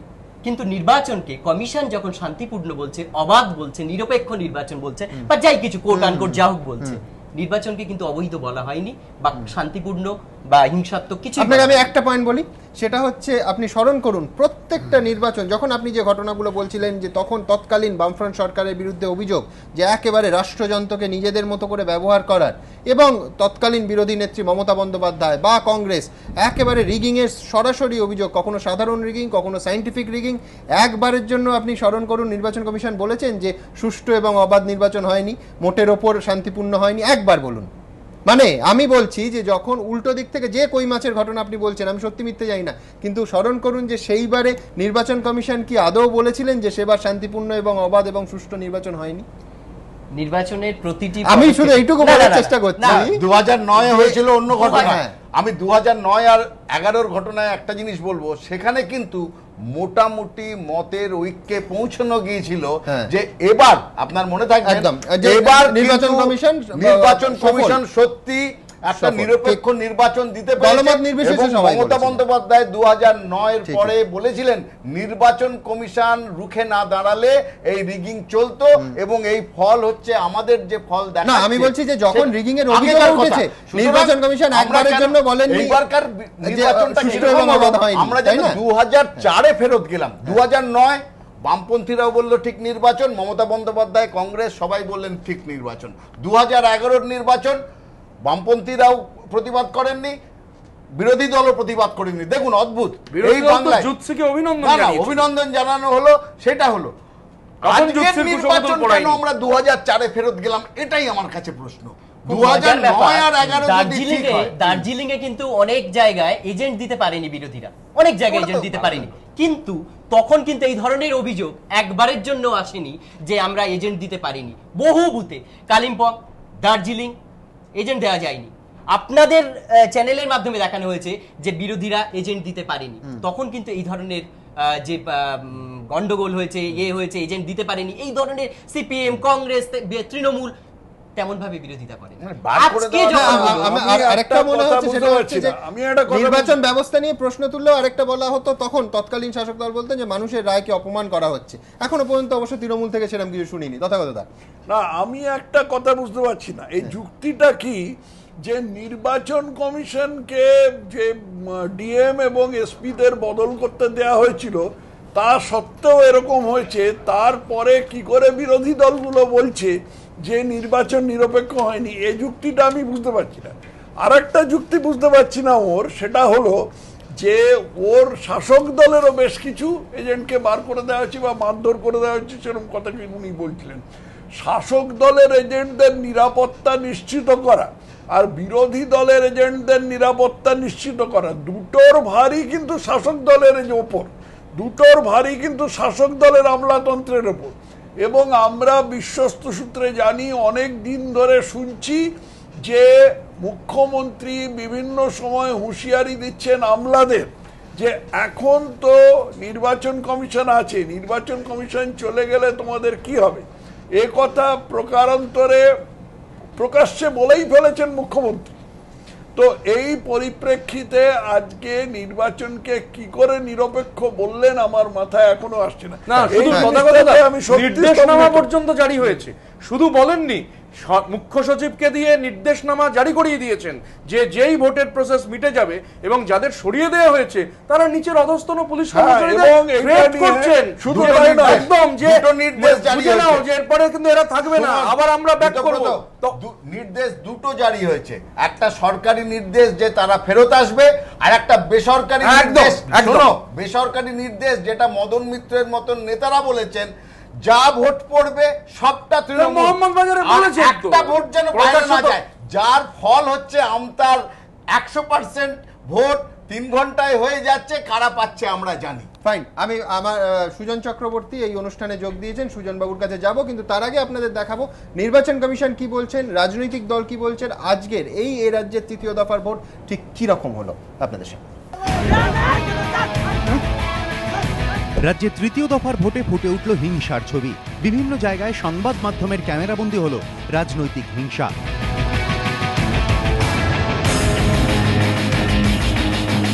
যদিও এরপরও রাজ্যের মুখ্য নির্বাচনী আধিকারিক দাবি করছেন ভোট মোটের ওপর অবাধ ও সুষ্ঠু। সঙ্গে সঙ্গে পাল্টা জবাবও পেয়েছেন তিনি। প্রত্যেক জায়গাতে ব্রডলি খুব পিসফুলি পোল হচ্ছে। সকাল থেকে আমরা বিভিন্ন জায়গা থেকে কিছু কিছু কমপ্লেন্ট পেয়েছি। প্রত্যেক কমপ্লেন্টের ক্ষেত্রে খুব দ্রুত ব্যবস্থা নেওয়া হয়েছে। ভোট পিসফুল হচ্ছে, এই মিথ্যে কথা বলার অধিকার ওনাকে কেউ দেয়নি। উনি এজ এ লায়ার, উনি একজন লায়ার। উনি কলকাতায় বসে মিথ্যে কথা বলছেন। বাস্তব যে কমপ্লেনগুলো এসছে, একটা কমপ্লেন উনি ভেরিফাই করেননি। He is a liar. সকাল থেকে বিভিন্ন জায়গায় রাজনৈতিক হিংসা ও বুথ দখলের অভিযোগ নিয়ে বিশেষ নির্বাচনী পর্যবেক্ষকের কাছে ছুটে যায় বাম প্রতিনিধি দল। 8টি লোকসভা কেন্দ্রের 826টি বুথে পুনর্নির্বাচনের দাবিও জানিয়েছে তারা। 826টা বুথ যেগুলো আমরা রিপোলিং দাবি করেছি, প্রায় 826টা, মানে 5% আরামবাগ বাদ দিলে। সব ক্ষেত্রেই নির্দিষ্ট ঘটনা উল্লেখ করে দিয়েছি। পাড়ায় কিভাবে থ্রেট করা হচ্ছে, বাড়িতে যে মানুষকে ভয় দেখানো হচ্ছে, সবই বলেছি। এরপরও রুট মার্চ করা হয়নি, কেন্দ্রীয় বাহিনী তাকে ঠিকমতো ব্যবহার করা হয়নি। রাজ্যে তৃতীয় দফার ভোটে ব্যাপক অনিয়মের অভিযোগে দিল্লিতেও নির্বাচন কমিশনের দ্বারস্থ হয় বামেরা।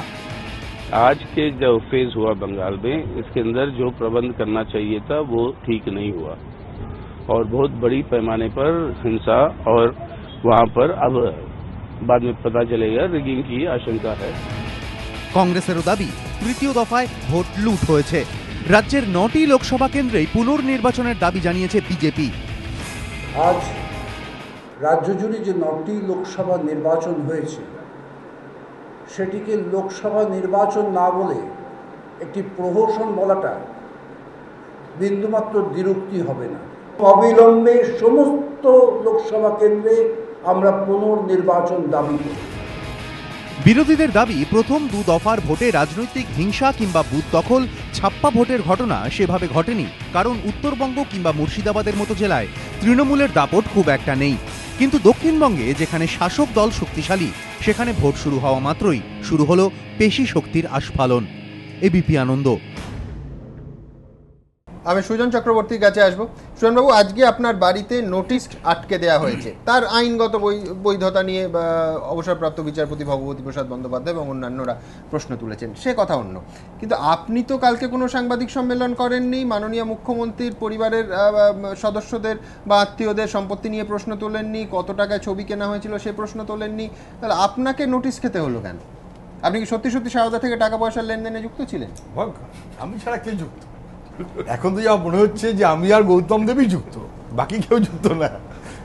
যা এনফোর্সমেন্ট ডিপার্টমেন্ট সহ সবাই বলছে, যা কুণাল ঘোষ বলছে, যা সারদার বা চিটফান্ডের মাতব্বররা বিভিন্ন সময় ছবিতে দেখা গেছে, বলা গেছে, সেগুলো সব গৌণ, সেগুলো কিছু না।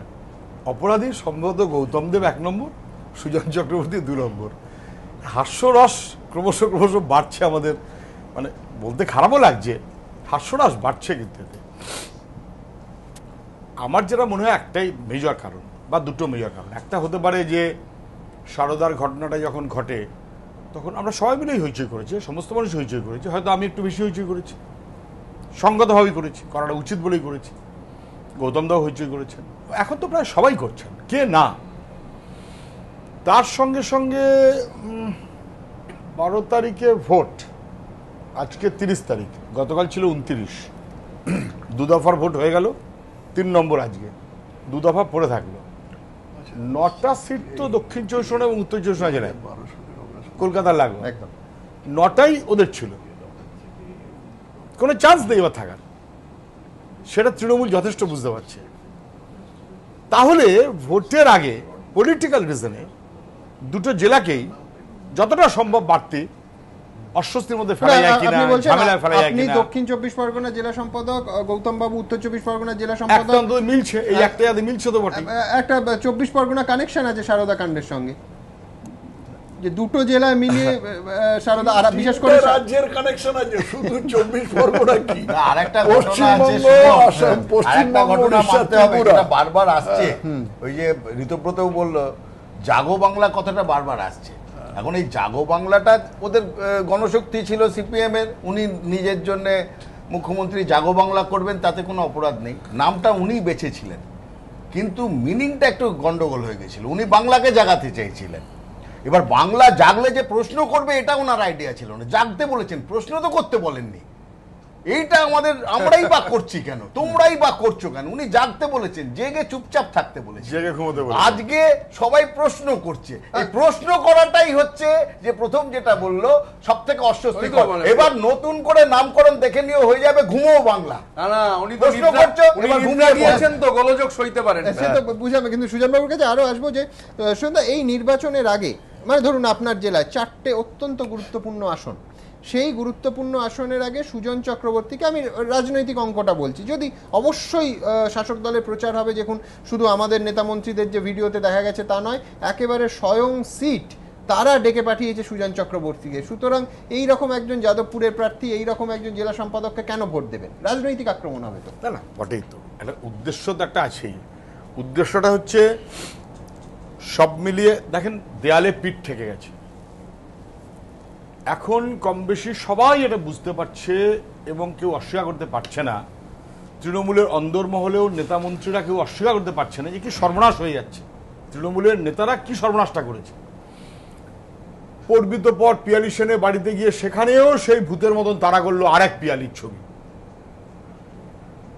মন্ত্রীর সঙ্গে স্বয়ং। উনি তো এগুলো বেরো, সারদার তো উনি লয়ার, আপনি যার কথা বলছেন তিনি আইনের উপদেষ্টা ছিলেন, আইনি উপদেষ্টা ছিলেন সারদার।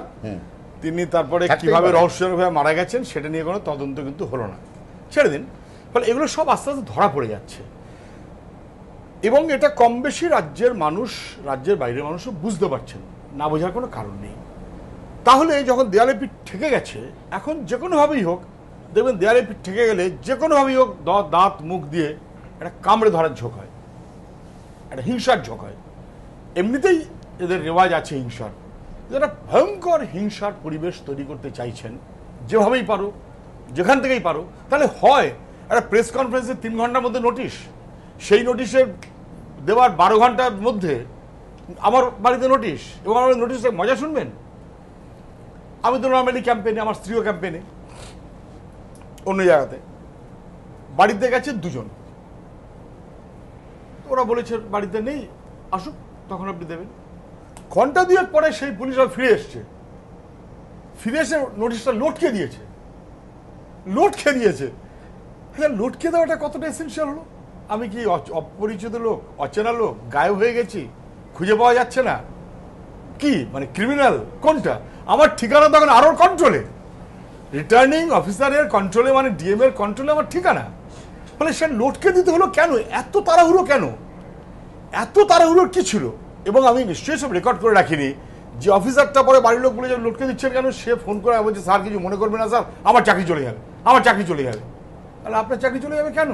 চাকরি চলে গেলে উকিল টুকিল আছে, বাঁচানো যাবে কেন? স্যার আমার চাকরি চলে যাবে, স্যার আমার চাকরি চলে যাবে।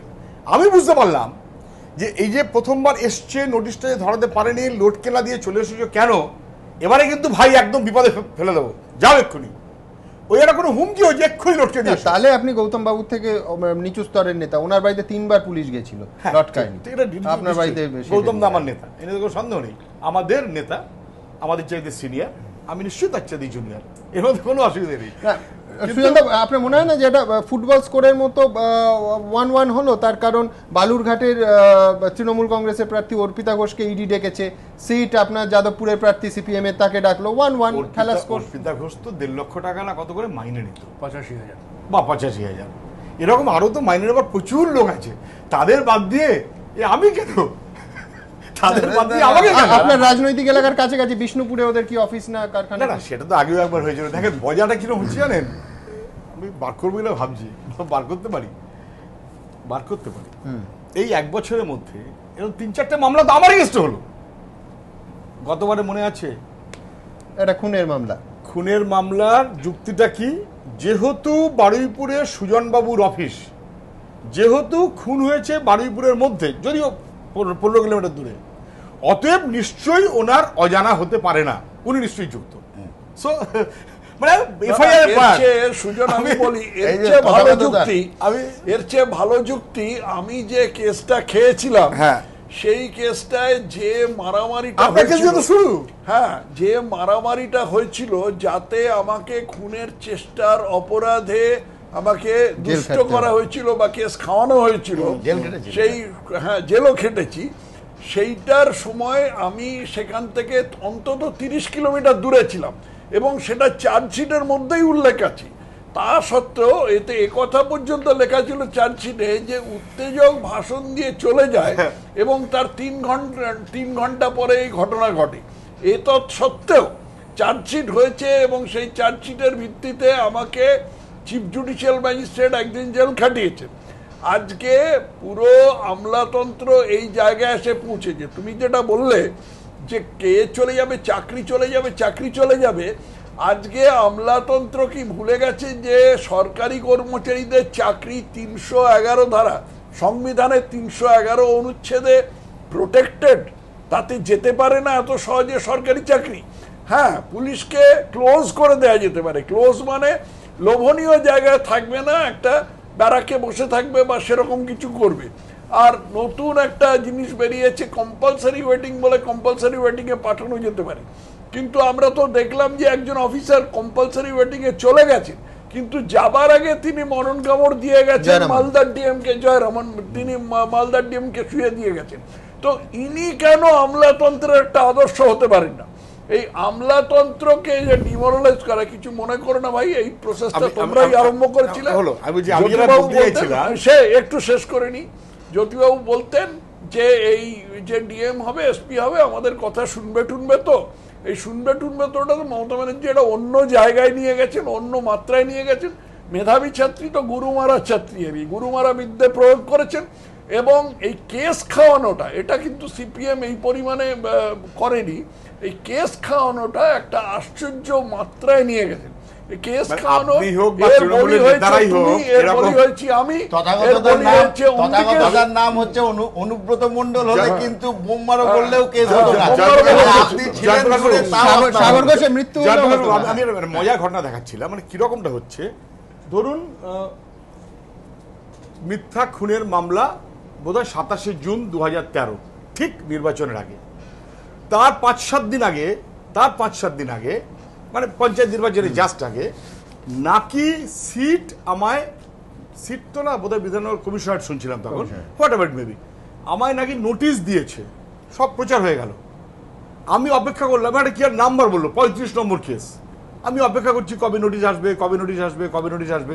আমি তোমাদের এখানেও বলেছি আমি অপেক্ষায় আছি, নোটিশটা পেলে আমি গিয়ে বলবো, যা চারদিকে খবরাখবর পাচ্ছি চোরেদের লিস্টটা কি দিয়ে আসবো। আর নোটিশ কিন্তু আসলো না, 1 বছরের নোটিশ আসলো না। তার কদিন পরে হচ্ছে মিথ্যা খুনের মামলা। তারপর আমি কিন্তু বলিনি কখনো 6 জুলাই 2013, 6 জুলাই মানেটা কি, পঞ্চায়েত ইলেকশন বোধহয় 19 জুলাই ছিল, একদম তার 13 দিন আগে একটা কেস শুনবে আমার এগেইনস্টে, ডট ডট ডট ডট লেনদেনের অভিযোগ ইত্যাদি ইত্যাদি, পশ্চিমবঙ্গের কার্যকরী লেনদেন ক্ষেত্রে মুখ্যমন্ত্রী উত্তর দিন বলে একটা পোস্টার হয়েছে, মুখ্যমন্ত্রী উত্তর দিন বলে একটা পোস্টার হয়েছে, যা পশ্চিমবঙ্গের জনগণের দ্বারা নির্বাচিত মাননীয় মুখ্যমন্ত্রী সহ সমগ্র পশ্চিমবঙ্গ সরকারের অর্থনৈতিক বদনাম করা হচ্ছে বলে আমরা মনে করি। সমগ্র ঘটনাটির পিছনে আজকের জনসভাকে রাজনৈতিক হিংসা সংগঠিত করার ক্ষেত্রে জনসভা হয়েছে, কোথাও কোনো কাগজে, নিউজে, টেলিভিশনে কোথাও কোনো রাজনৈতিক হিংসার গল্প নেই, এফআইআর হয়ে গেল। প্রকাশ্য মদত দেওয়া এবং মুখ্যমন্ত্রীর সভাস্থলে হিংসা ছড়ানোর মদত দেওয়া ও মুখ্যমন্ত্রীকে আক্রান্ত করার পরিকল্পনা অত্যন্ত সুকৌশলে সিপিএম দলের দক্ষিণ চব্বিশ জেলা কমিটির সম্পাদক সুজন চক্রবর্তীর নির্দেশে ... সমগ্র বিষয়ে সংগঠিত করেছেন। তাহলে সুজন চক্রবর্তী সহ 3-4 নাম দিয়েছে। এদের বিরুদ্ধে দৃষ্টান্তমূলক আইনি ও প্রশাসনিক শাস্তিদানের আবেদন করছি। মানে পোস্টার শুধু না, এটা এফআইআর পুলিশ নিয়েছে এবং কেস শুরু, মামলা হয়েছে। কেসটা করেছে কিনা আমি আর পরে খোঁজ নিই। আমি কেসের কথা একবার এক মিনিট দাঁড়িয়ে শুধু আমি শুধু বলতে চাইছিলাম, জুলাইয়ের ইলেকশন তার 1 মাস আগে পরপর 3টে ঘটনা, পঞ্চায়েত ইলেকশন, লোকসভা ইলেকশন সামনে, তো যে কেসটা দেখলাম 102 কেস বিধাননগর নর্থ থানা ডেকেছে বোধহয় সল্টলেক ইলেকট্রনিক কমপ্লেক্স, দুটো থানা এক না আলাদা, 6 মে 2013। আমার শুধু প্রশ্নটা হচ্ছে, পুলিশেরও তো অফিসার থাকবে, ওরা তো নির্দেশ দিচ্ছেই, না হলে ধমকাচ্ছে, ওই করছে, সেই করছে, যা তথাকথা বলেছেন। 6 মে পর 1 বছরের মধ্যে কোনোদিন ডাকুনি, 361 দিনের মাথায় ডাকতে হলো কেন? তো কিসের আর্জেন্সিটা ছিল যে গেলাম, পেলাম না, 2 ঘন্টার মধ্যে লটকে দিয়ে চলে আসলাম কেন? কমপ্লিটলি একটা পলিটিক্যাল গেম, এর বাইরে কিচ্ছু না। আমরা একেবারে সব ধরা পড়ে গেছি, এখন কোন রকম একটু এদিক ওদিক করে 2-একটা নাম অন্তত বলে খানিকটা কনফিউজ করতে পারি কিনা, এই চেষ্টা পশ্চিমবাংলা মানুষ সফল হতে দেয় না, দেবে না, অসম্ভব। মানুষ বুঝতে পারছে এবং হাসাহাসি হচ্ছে যে গতকাল গৌতম দেব, আজকে সুজন চক্রবর্তী, আবার কালকে কাউকে এটা করবে কিনা আমি জানি না। এটা ভয়, সরকার ভয় পেয়ে গেছে, সংযোজন প্রতিফলন ভাই। আপনি যদি যেতেন সুজনের সাথে সংযোজন করি, সুজন যে হিংসার পরিবেশের কথা বলেছিল, কিন্তু মুখ্যমন্ত্রী তো নিজে বলেছেন যে তিনি সুন্দরবনের বাঘ এবং ঘ্যাঁক করে কামড়ে দিতে পারেন। তো এর পরে আর কন্ট্রোল করেন, কি বলা যায়? হিংসার কথা তিনি প্রকাশ্যে বলেছেন তিনি গুন্ডাদের কন্ট্রোল করেন। কালকে যদি যেতেন সিটের কাছে, যে ধরা যাক ঠিক আছে ডেকেছি, কি জানতে চান যান, কালকে তো যাওয়ার কথা ছিল, আজকে নোটিশ পেয়েছেন আপনি, তো গেলেন না, মানে যাবেন না বলছেন কেন? আমার সহজ উত্তর, if it is so urgent, 1, 2, since I am a candidate in the election knocking at the door, তাহলে ওদের যদি এত আর্জেন্ট থাকে কালকে আসুক, আমি তার মাঝখানে টাইম করে বসে কথা বলে যাক, কি কোয়েশ্চেন আছে কোয়েশ্চেন করুক, কি উত্তর আছে শুনে যাক। কিন্তু আমি আবার এই যাবো 1.5 ঘন্টা 3 ঘন্টা, এই সময়টা এখন আমার পক্ষে নষ্ট করা সম্ভব নয়, ওদের পক্ষে সম্ভব, কারণ ওরা 361 দিন নষ্ট করেছে। একদিন নষ্ট হলে কালকে আসুক, আমি শুনে উত্তর দিয়ে দেবো। আপনি কি আইনজীবীর কোনো চিঠি পাঠাবেন আপনার তরফ থেকে? নিয়মটা বোধহয় তাই, আইনজীবীর চিঠি পাঠালে বোধহয় ভালো হয়, তাহলে আমি কালকে পাঠিয়ে দেবো যে আমাকে ভাই ডাকো, 12 তারিখে ভোট হয়ে যাক, 16 তারিখে রেজাল্ট বেরোবে, জয়ের সার্টিফিকেট নিয়ে 17 তারিখ অনওয়ার্ড যে কোনো দিন যাবো। আমি অম্বিকেশ মহাপাত্রের কাছে আসবো। অম্বিকেশ বাবু, এই যে প্রথম মামলা, তারপরে বলা যে খুনের, সেটা সুজন চক্রবর্তীরা একেবারে মেইন স্ট্রিম রাজনীতি করেন, অত্যন্ত রাজ্যের গুরুত্বপূর্ণ নেতা। আপনি তো সাধারণ একজন অধ্যাপক, অধ্যাপনার সঙ্গে যুক্ত আছেন, ছাত্র মানুষ করেন, মানুষ গড়ার কারিগর।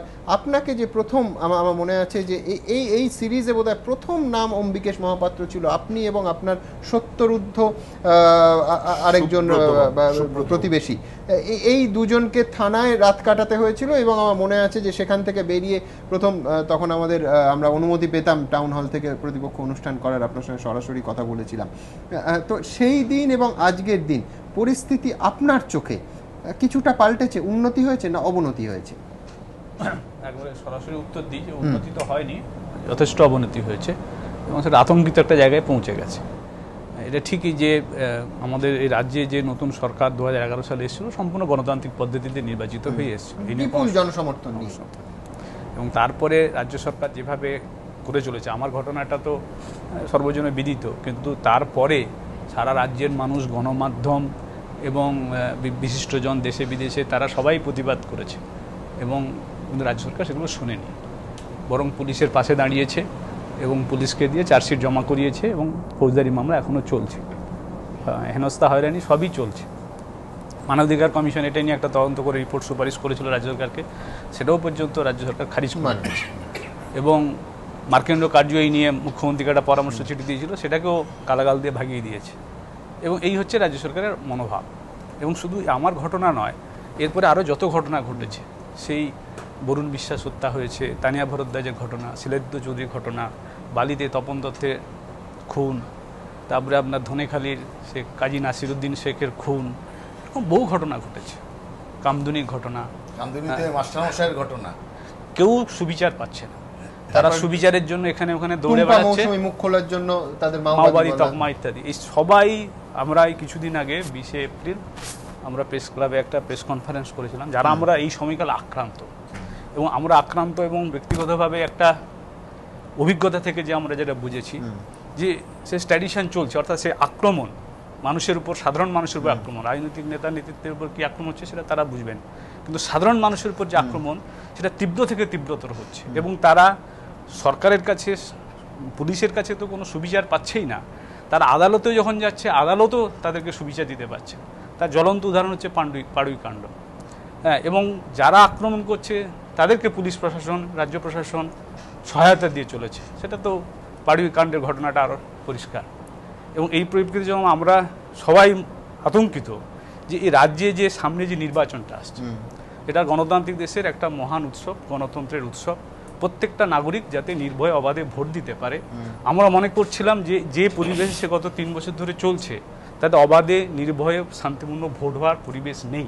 আমরা সাধারণ যারা আক্রান্ত তারা মনে করেছি, সেই জন্য আমরা সবাই একতাবদ্ধ হয়ে আমরা প্রেস ক্লাবে গিয়ে আপনাদের মাধ্যমে সাধারণ নাগরিক আমাদের যে রাজ্যে আছে তাদের কাছে আবেদন করেছিলাম যে আমরা আক্রান্ত, আপনারা অবাধে নির্ভয়ে ভোটটা দিন, গণতান্ত্রিক পরিবেশটাকে রক্ষা করুন, ভোটদানটা গণতান্ত্রিক একটা অধিকারের মধ্যে পড়ে, সেটা রক্ষা করুন। এইখানে অম্বিকেশ বাবু আমার একটা প্রশ্ন আছে, আমার মূল প্রশ্ন যেটা, যে ধরুন সুজন চক্রবর্তী পিছনে পার্টি আছে, তথাগত রায়ের পিছনে বিজেপি পার্টি আছে, একজন ব্যক্তি মানুষ যার সেরকম কোনো সংগঠন নেই, রাজনৈতিক দলের সঙ্গে যুক্ত নয়, তিনি যখন আক্রান্ত হয়, আমি বারবার আপনার ঘটনাটা ফিরছি, তার কারণ একজন ব্যক্তি মানুষ, একজন অধ্যাপক, তাকে যখন বলা হয় যে তার পাঠানো মেলে ভ্যানিশ শব্দটা মানে খুনের চক্রান্ত, তখন সেই রাষ্ট্রযন্ত্রের চাপটা, একটা তো কোথাও স্টিগমাটাইজ হয়ে যাওয়া, একটা রাত পুলিশ থানায় লকআপে কাটানো, এবং তারপরে শারীরিক আঘাত আছে তার আগের পর্যায়ে, এই গোটা ব্যাপারটা ঠিক কতটা মানসিকভাবে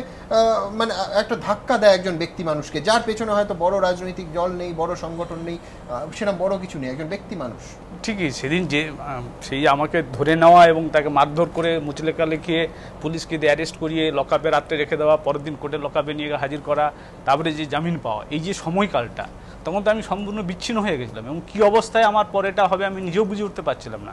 কিন্তু আমার বিশ্ববিদ্যালয়ের ছাত্রছাত্রী, অন্যান্য অংশের মানুষ, গণমাধ্যম যেভাবে এটা প্রতিবাদ করেছে, তার মধ্যে দিয়ে আমি একটা সাহস অর্জন করেছি এবং এখনও আপনাদের সামনে এসে কথা বলতে পারছি। কিন্তু এই 2 বছর সময় পার হয়ে গেল, রাজ্য সরকারের যে দৃষ্টিভঙ্গি, মনোভাব, এটা খুব প্রকট হয়েছে। আমি যে কথাটা বলছিলাম যে আমরা যে প্রেস কনফারেন্সটা করছিলাম, এবং সেখানে আমরা নির্বাচন কমিশনের কাছে একটা দাবি রেখেছিলাম যে অবাধে এবং সুষ্ঠু শান্তিপূর্ণ যাতে ভোট হয় তার ব্যবস্থা করুন। তারা বলছেন আজকে তাই হয়েছে। এবং আমরা বিশিষ্ট নাগরিকদের কাছেও গেছিলাম আমাদের এই দাবির সমর্থনে মানে স্বাক্ষর সংগ্রহ করতে। আমরা সোমনাথ চট্টোপাধ্যায়ের কাছে গেছিলাম, অশোক কুমার গাঙ্গুলির কাছে গেছিলাম, মৃণাল সেন এবং শঙ্খ ঘোষ ইত্যাদি লোক গেছি, আমি ব্যক্তিগতভাবে গেছি। তারা সবাই আমাদের কাছে এটা বলছিল, এবারে তো নির্বাচন কমিশন নানা রকম ব্যবস্থা করেছে, আপনারা তো ভয় করছেন, নির্বাচন তো আমার মনে হচ্ছে সুষ্ঠু হবে। আমি বলছি না, আপনারা অভিজ্ঞতায় শিক্ষিত হননি, আমরা অভিজ্ঞতায় শিক্ষিত হয়েছি। এবং আমাদের মনে রাখতে হবে রাজ্যের হেড অফ দি স্টেট কে, এবং তিনি কিন্তু সব ক্ষেত্রেই খুব পরিষ্কার পরিচ্ছন্ন কথা বলেন, চুপ থাকুন বা ঘুমিয়ে থাকুন বা সবাই আমার লোক বা আজকে নির্বাচন কমিশন আছে, নির্বাচন কমিশন তো চিরদিন থাকবে না, এই কথাগুলো যখন একটা রাজনৈতিক দলের শাসক দল থেকে এই কথাগুলো বলে, এবং আমরা যারা এই সময়কালে বিভিন্নভাবে আক্রান্ত হয়েছি তারা তো বুঝতে পারি যে কথাগুলোর মানেটা কী। এবং এই আমার মতো একটি ঘটনা যখন মুম্বাইতে হয়েছিল, রেণু শ্রীবাসন আর সাইন দাদাকে যখন পুলিশ অ্যারেস্ট করে ফেলেছিল, সঙ্গে সঙ্গে মহারাষ্ট্রের সরকার কিন্তু সেই পুলিশদের শাস্তি দিয়েছে। 24 ঘন্টার মধ্যে সমস্ত কাগজে শাস্তি, রাজনৈতিক দলের ক্ষমা প্রার্থনা, এই সমস্ত প্রক্রিয়াটা মানে ভুল হয়েছে এবং ভুল শোধরানোর একেবারে প্রকাশ্যে, অর্থাৎ দেশের আইন এবং সংবিধান মেনে মহারাষ্ট্র সরকার যে ব্যবস্থাটা নিতে পেরেছে, এবং সেখানে রেণু শ্রীবাসন এবং সাইন দাদার পরিবার স্বস্তি পেয়েছে। কিন্তু আমাদের তো সেই জিনিসটা হলো না। অর্থাৎ একই দেশ, একই সংবিধান, একই আইন, একটা রাষ্ট্রের ক্ষেত্রে যেটা হতে পারছে, একটা রাজ্যের ক্ষেত্রে যেটা হতে পারছে, অন্য রাজ্যে হতে পারছে না কেন? তার মানে এই রাজ্যের যিনি গণতান্ত্রিক উপায়ে নির্বাচিত মুখ্যমন্ত্রী, তিনি অসহিষ্ণু তিনি প্রতিহিংসা পরায়ণ, তিনি হচ্ছেন একেবারে একগুঁয়েমি একটা মনোভাব নিয়ে চলেছেন। তিনি দেশের কোনো আইন, সংবিধান, আদালত কোনো কিছুকেই মানতে চান না। এটা আমরা এই সাগর ঘোষ বলুন, এই সাগর ঘোষের ছেলে হৃদয় ঘোষ বলুন, আপনার প্রতিমা দত্ত, তপন দত্তের স্ত্রী বলুন, মৌসুমী কয়াল বলুন, প্রদীপ মুখোপাধ্যায় বলুন, বরুণ বিশ্বাসের দিদি প্রমীলা রায় বলুন, অম্বিকাশ মহাপাত্র বলুন, বা এরকম নানান যে টেট ইত্যাদি ইত্যাদি যারা আক্রান্ত, তারা আমরা বুঝতে পারছি যে আমাদেরকে রক্ষা করবার মতো আমাদের রাজ্য প্রশাসন, এমনকি আদালতও পর্যন্ত পারবে না। নির্বাচন কমিশন তো আজকে আছে, কালকে চলে যাবে, ও পারবেই না। এই অবস্থায় আমরা রয়েছি সাধারণ নাগরিক। এবং আমি যে কথাটা, অনেক বিজ্ঞ লোক আমাকে বলেছিলেন যে আপনারা এত ভয় পাচ্ছেন কেন, এবারে নির্বাচন কমিশন যে ব্যবস্থা করেছে, এবারে আমার মনে হয় সুষ্ঠু নির্বাচন হবে। এটা রাজ্যের নির্বাচন কমিশন, এটা কেন্দ্রের নির্বাচন কমিশন। আমি কেন্দ্রের নির্বাচন কমিশন থাকুক, রাজ্যের নির্বাচন কমিশন থাকুক, কিন্তু হেড অফ দি স্টেট প্রশাসনে কে আছে, বসে আছে, সেটা আপনাদের মাথায় রাখতে হবে। এবং আমাদের মুখ্যমন্ত্রী যখন যেটা বলেছেন, তিনি সেটা করে দেখিয়েছেন। তিনি যখন অশোক গাঙ্গুলিকে বিষোদ্গার করেছিলেন আমার রিপোর্টটা প্রকাশিত হওয়ার পরের দিন, তারপর থেকেই আমি বুঝেছিলাম যে অশোক কুমার গাঙ্গুলিকে তিনি সরাবেনই, এবং তিনি সরে সক্ষম হয়েছেন। এবং যখনই কেউ কোনো সমালোচনা, কোনো উপদেশ, কোনো এই যে শিলায়িত যুদ্ধ একটা সাধারণ প্রশ্ন করেছিল, কোনো নিরীহ প্রশ্ন নয়, কোনো নিরীহ কলাজ কার্টুন নয়, কোনো কিছুর আমাদের রাজ্য সরকার শুনবে না। এবং সেটা বারে বারে বলে করে দেখিয়ে দিয়েছে। সেই জায়গায় দাঁড়িয়ে একটা এরকম নির্বাচনে রাজ্য সরকার যে একেবারে সব ছেড়ে দেবে, সব বারবার বলেছেন সব আমার লোক, যাদেরকে নির্বাচন কমিশন যখন আপনার বদলি করছে, তখন আমাদের মুখ্যমন্ত্রী কি বলছেন, আমার ভালো জায়গায় তাদের নিয়ে এসে বসাবো। এগুলো তো আমরা সাধারণ মানুষ দেখছি, এর থেকে আমরা সর্বোচ্চ সম্মান দেবো বলেছিলেন। আমি দেবাশিস বাবুর কাছে যাব। এই যে আজকে যে ছবিটা আমরা দেখাচ্ছি, যে এই রাজ্যে তৃতীয় দফার নির্বাচনে, সেই ছবিটা এবং এই ব্যক্তি মানুষের মিথ্যে মামলা দেওয়ার অভিযোগ, কোথাও কি একটা কানেক্টেড, কোথাও একটা যোগসূত্র আছে? এই শুধু আজকের ঘটনাটা না, আজকে যখন দাঁড়িয়ে আমরা আলোচনা করছি তখন আমাদের খেয়ালে নিশ্চয়ই আছে 9 দফার নির্বাচন হচ্ছে 28টা রাজ্যে। আমি জাস্ট কয়েকটা প্রশ্ন রাখছি যে এই 9 দফার মধ্যে 7 দফা নির্বাচন হয়ে গেল, যে চেহারা নিয়ে আমরা নির্বাচনের যে চেহারা নিয়ে আমরা আজকে আলোচনা করছি, ভারতবর্ষের কোনো রাজ্যে যে টিভি চ্যানেল রয়েছে, প্রিন্ট মিডিয়া রয়েছে, যে চেহারা পশ্চিমবঙ্গে বেরিয়ে আসছে 3 দফার নির্বাচনে বা সামগ্রিকভাবে 7 দফার নির্বাচনে, এরকম ভারতবর্ষে কোনো একটি রাজ্য কি শাসক দল বিরোধী দলের তরজা ছেড়ে দিন, এই রক্তের চেহারা, আমি আপনাকে বলতে পারি দেবাশিস বাবু, গোটা দিন আমি সমস্ত জাতীয় চ্যানেলে নজর রেখেছিলাম, আমাদের এবিপি নিউজ তো বটে, একা নয়, আমি কোন রাজ্যে আমি বলছি এর ভগ্নাংশ ছবিও দেখতে পাইনি। কারণটা কি, এটা কেন বললাম, যে এখানে যদি আমরা আলোচনাকে 34-3 আগে হয়েছে এখন হয়েছে, অপরাধ অন্যায় হয়ে যাবে। ভারতবর্ষের এই নির্বাচনে এই চেহারা, একটু ক্রস সেকশনে কথা বলা দরকার, টাইম সিরিজকে ছেড়ে এসে, যে আজকের দিনে দাঁড়িয়ে যে 7 দফা নির্বাচন এবং 3 দফা নির্বাচন এ রাজ্যে যা হচ্ছে, সারা ভারতবর্ষে এই উদাহরণ নেই। এটা হচ্ছে 1। 2 নম্বর কথা হচ্ছে, কথা বলতে গিয়ে স্বাভাবিকভাবে আমাদের একটা ঝোঁক আসে যে এই প্রশাসন ব্যবহার করার প্রশ্ন, শাসক দল প্রশাসনকে ব্যবহার করার প্রশ্ন। বিগত দিনও এরকম উদাহরণের কথা মাঝে সাঝে আসে। আচ্ছা, এরকম উদাহরণ কারোর জানা রয়েছে যে কেন্দ্রে সরকার তৈরি হচ্ছে বা ভারতবর্ষে বিভিন্ন রাজ্যে নির্বাচনের মাধ্যমে সরকার তৈরি হচ্ছে, নতুন একটা দল আসছে? আমরা এই অভ্যাসের বাইরে কি স্বাধীনতার পর কখনো কারোর অন্য অভিজ্ঞতা আছে যে এই সরকার আসবার পর স্বাভাবিকভাবে, খুব স্বাভাবিকভাবে কমপ্লায়েন্সকে স্মুথ করবার জন্য প্রশাসনের অদল বদল হয়? সুতরাং এটাকে রেফার করার বিষয় নয় প্রশাসন কিভাবে কার কথা শুনে তুলবে। নিশ্চিতভাবেই এই ডেমোক্রেসিতে শাসক দলের কথা অনুসারেই প্রশাসনের যে ব্যবস্থাপনা চলবে, কারণ গুড গভর্নেন্সের প্রশ্নে প্রশাসনকে কমপ্লাই করতে হবে, সেই শাসক দলের মনোভাবটাকে রিফ্লেক্ট করতে হবে, ম্যানিফেস্ট করতে হবে। কিন্তু প্রশ্নটা হচ্ছে, সেই ম্যানিফেস্টেশনটার মধ্যে যদি হিংসা না থাকতো, সেই ম্যানিফেস্টেশনটার মধ্যে যদি দখল না থাকতো, সেই ম্যানিফেস্টেশনটার মধ্যে যদি গণতন্ত্রকে আক্রান্ত করার বিষয় না থাকতো, তাহলে এই প্রশ্নগুলো উঠতো না। শাসক দল মানুষ বেশি ভোট দিয়ে একটা দলকে জিতিয়েছে, সে খুব সঙ্গতভাবে, কেন এই কথা বলবো না, এবং খুব স্বাভাবিকভাবে সারা ভারতবর্ষে তাই হয়, সারা পৃথিবীতে তাই হয়, তাহলে হঠাৎ পশ্চিমবঙ্গে অন্যরকম হবে কেন? কিন্তু প্রশ্নটা হচ্ছে যে সেইটা পরিচালনা করবার সময় তার ভাষা কি হচ্ছে, তার এখানে বলা হচ্ছে সংস্কৃতির কথা। এ তো তুমি বলছো বারবার পেশি শক্তি, আমি বলছি পেশি শক্তি নয়, এটা হচ্ছে পশু শক্তির আস্ফালন হচ্ছে, এটাকে পেশি শক্তি বলে না। এবং এটা আমাদের আজকে আমাদের রাজ্যের, এটা আমাদের আজকে আমাদের বিশ্বাস করতে হবে। এটা আজকে রাজ্যের আমাদের মানুষকে সবাইকে বুঝতে হবে। যে মানুষ শাসক দলের সমর্থক তাকে বুঝতে হবে, যে মানুষ বিরোধী দলের সমর্থক তাকে বুঝতে হবে। এবং সাধারণ মানুষের উপর ছাড়া হবে কারণ না হচ্ছে কেন? যে মানে আমি বলছি আমি কোন দল কোন ব্যক্তি জনপ্রিয় হলে তিনি নির্বাচনে জিতবেন। এই যে সমস্ত রক্তাক্ত চেহারা চলছে এটা আরো ভয়ঙ্কর হবে, এটা আমাদের বুঝতে হবে। আরো বহু অংশের মানুষ আক্রান্ত হবে, এটা আমাদের বুঝতেই হবে। কিন্তু কারণ এই আক্রমণ যখন সমাজে আসে তখন আসলে কিন্তু লুম্পেন শক্তি মাথা চাড়া দেয়। এবং যেটা হচ্ছে তোমাদের ক্যামেরায় যে সমস্ত জিনিস দেখাচ্ছে, এটা শাসক দল বিরোধী দলের মতন নিছক ছেলে মানুষের ব্যাপার নয়। ঠান্ডা মাথায় যে সমস্ত কাজকর্ম চলছে সেটা আসলে একমাত্র লুম্পেন শক্তি কোন সমাজে এই ধরনের আচরণ করতে পারে।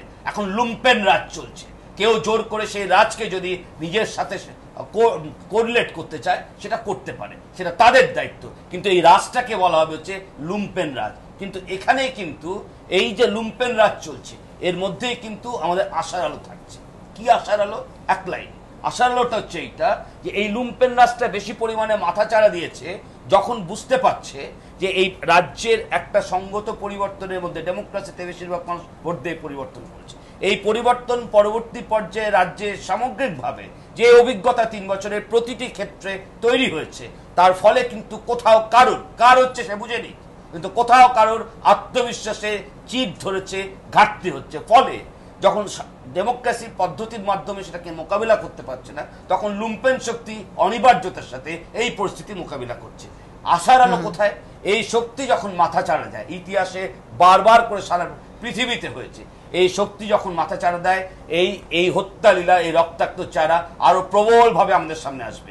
তোমার আমার প্রত্যেকের জায়গায় আমাদের এই আক্রমণের ভিকটিম হতে হবে। কিন্তু তার মধ্যে থেকে কিন্তু হিটলারের ইতিহাস সারা পৃথিবীতে কিন্তু একদিকে ওটাকে আমরা বলি নেগেটিভ না, ওটার মধ্যে কিন্তু বাঁচার আলো থাকে। কারণ ওই ইতিহাস যখন একবার আসে তারপর চিরকালের জন্য ওই গণতান্ত্রিক পদ্ধতিতে ওই সাধারণ মানুষ, ওই রক্তাক্ত মানুষ, ওই আক্রান্ত মানুষ, ওই লুম্পেন শক্তিকে চিরকালের জন্য এই সমাজ ব্যবস্থা থেকে, সভ্যতার ব্যবস্থা থেকে মুছে দেয়। এটাই অনিবার্য। জয়প্রকাশ বাবু আসবো, কিন্তু তার আগে আপনাদের দেখাবো যে বসিরহাটের বিজেপি প্রার্থী শ্রমিক ভট্টাচার্য এই অনুষ্ঠানের বারংবার অতিথি, আজকে তাকে আক্রান্ত হতে হলো এবং তার বিরুদ্ধে আবার উল্টো দিক থেকে সশস্ত্রভাবে গ্রামে গিয়ে আক্রমণের অভিযোগ তুলেছেন রাজ্যেরই এক মন্ত্রী। এই ঘটনাটাও শ্রমিক পরিষ্কার জানিয়েছেন মিথ্যে অভিযোগ। কি ঘটনা? শ্রমিকের আক্রান্ত হওয়ার কথা এবং তার বিরুদ্ধে অভিযোগ পাশাপাশি দেখাবো আপনাদের। তৃতীয় দফার ভোটে রাজনৈতিক অশান্তির আবহেই এবার আক্রান্ত খোদ প্রার্থী। উত্তর 24 পরগনার সন্দেশখালীতে বসিরহাটের বিজেপি প্রার্থী শ্রমিক ভট্টাচার্যের ওপর হামলায় অভিযুক্ত তৃণমূল।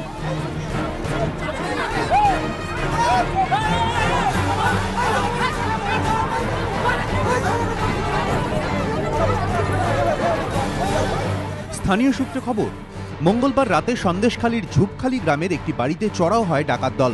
অভিযোগ, দাবি মতো টাকা দিতে অস্বীকার করায় ওই বাড়ির এক কিশোরীকে তুলে নিয়ে গিয়ে গণধর্ষণ করে দুষ্কৃতীরা। ঘটনায় পুলিশি নিষ্ক্রিয়তার অভিযোগ তুলে বুধবার বিক্ষোভ দেখায় এলাকাবাসী। সহমর্মিতা জানাতে এদিন গ্রামে যান বসিরহাটের বিজেপি প্রার্থী শ্রমিক ভট্টাচার্য। অভিযোগ, সেই সময় স্থানীয় তৃণমূল নেতা শাহজাহানের নেতৃত্বে তাঁর ওপর হামলা চালানো হয়। যখন আমাকে তার বাড়ির সমস্ত বাড়ির লোক অত্যন্ত উত্তেজিতভাবে কথা বললো, হঠাৎ একজন তৃণমূল স্থানীয় লোকেরা বললেন তিনি তৃণমূলের ওখানের একজন স্থানীয় নেতা, তিনি ঘরে ঢুকে চিৎকার চেঁচামেচি শুরু হয়ে দিল। পরে আমি বাইরে বেরোনোর পরে দেখলাম সে বেরিয়ে চারদিক থেকে ফোনে ডাকছে, বলছে সব পুঁতে ফেলবো, হুমকি দিতে শুরু করে। পরিস্থিতি অত্যন্ত উত্তেজিত শুরু হয়, আক্রমণ দেখছি বিভিন্ন জায়গা থেকে লোকজন আসতে শুরু করে। তখন একজন সাংবাদিক তারা আমাকে তাদের গাড়িতে তুলে নিয়ে ঘটনাস্থল থেকে বেরিয়ে আসে। বিজেপি প্রার্থী কোনো ক্রমে এলাকা ছাড়তে সক্ষম হলেও পেছনের দুটি গাড়িতে তৃণমূল ভাঙচুর চালায় বলেও অভিযোগ। জখম হন কয়েকজন বিজেপি কর্মী।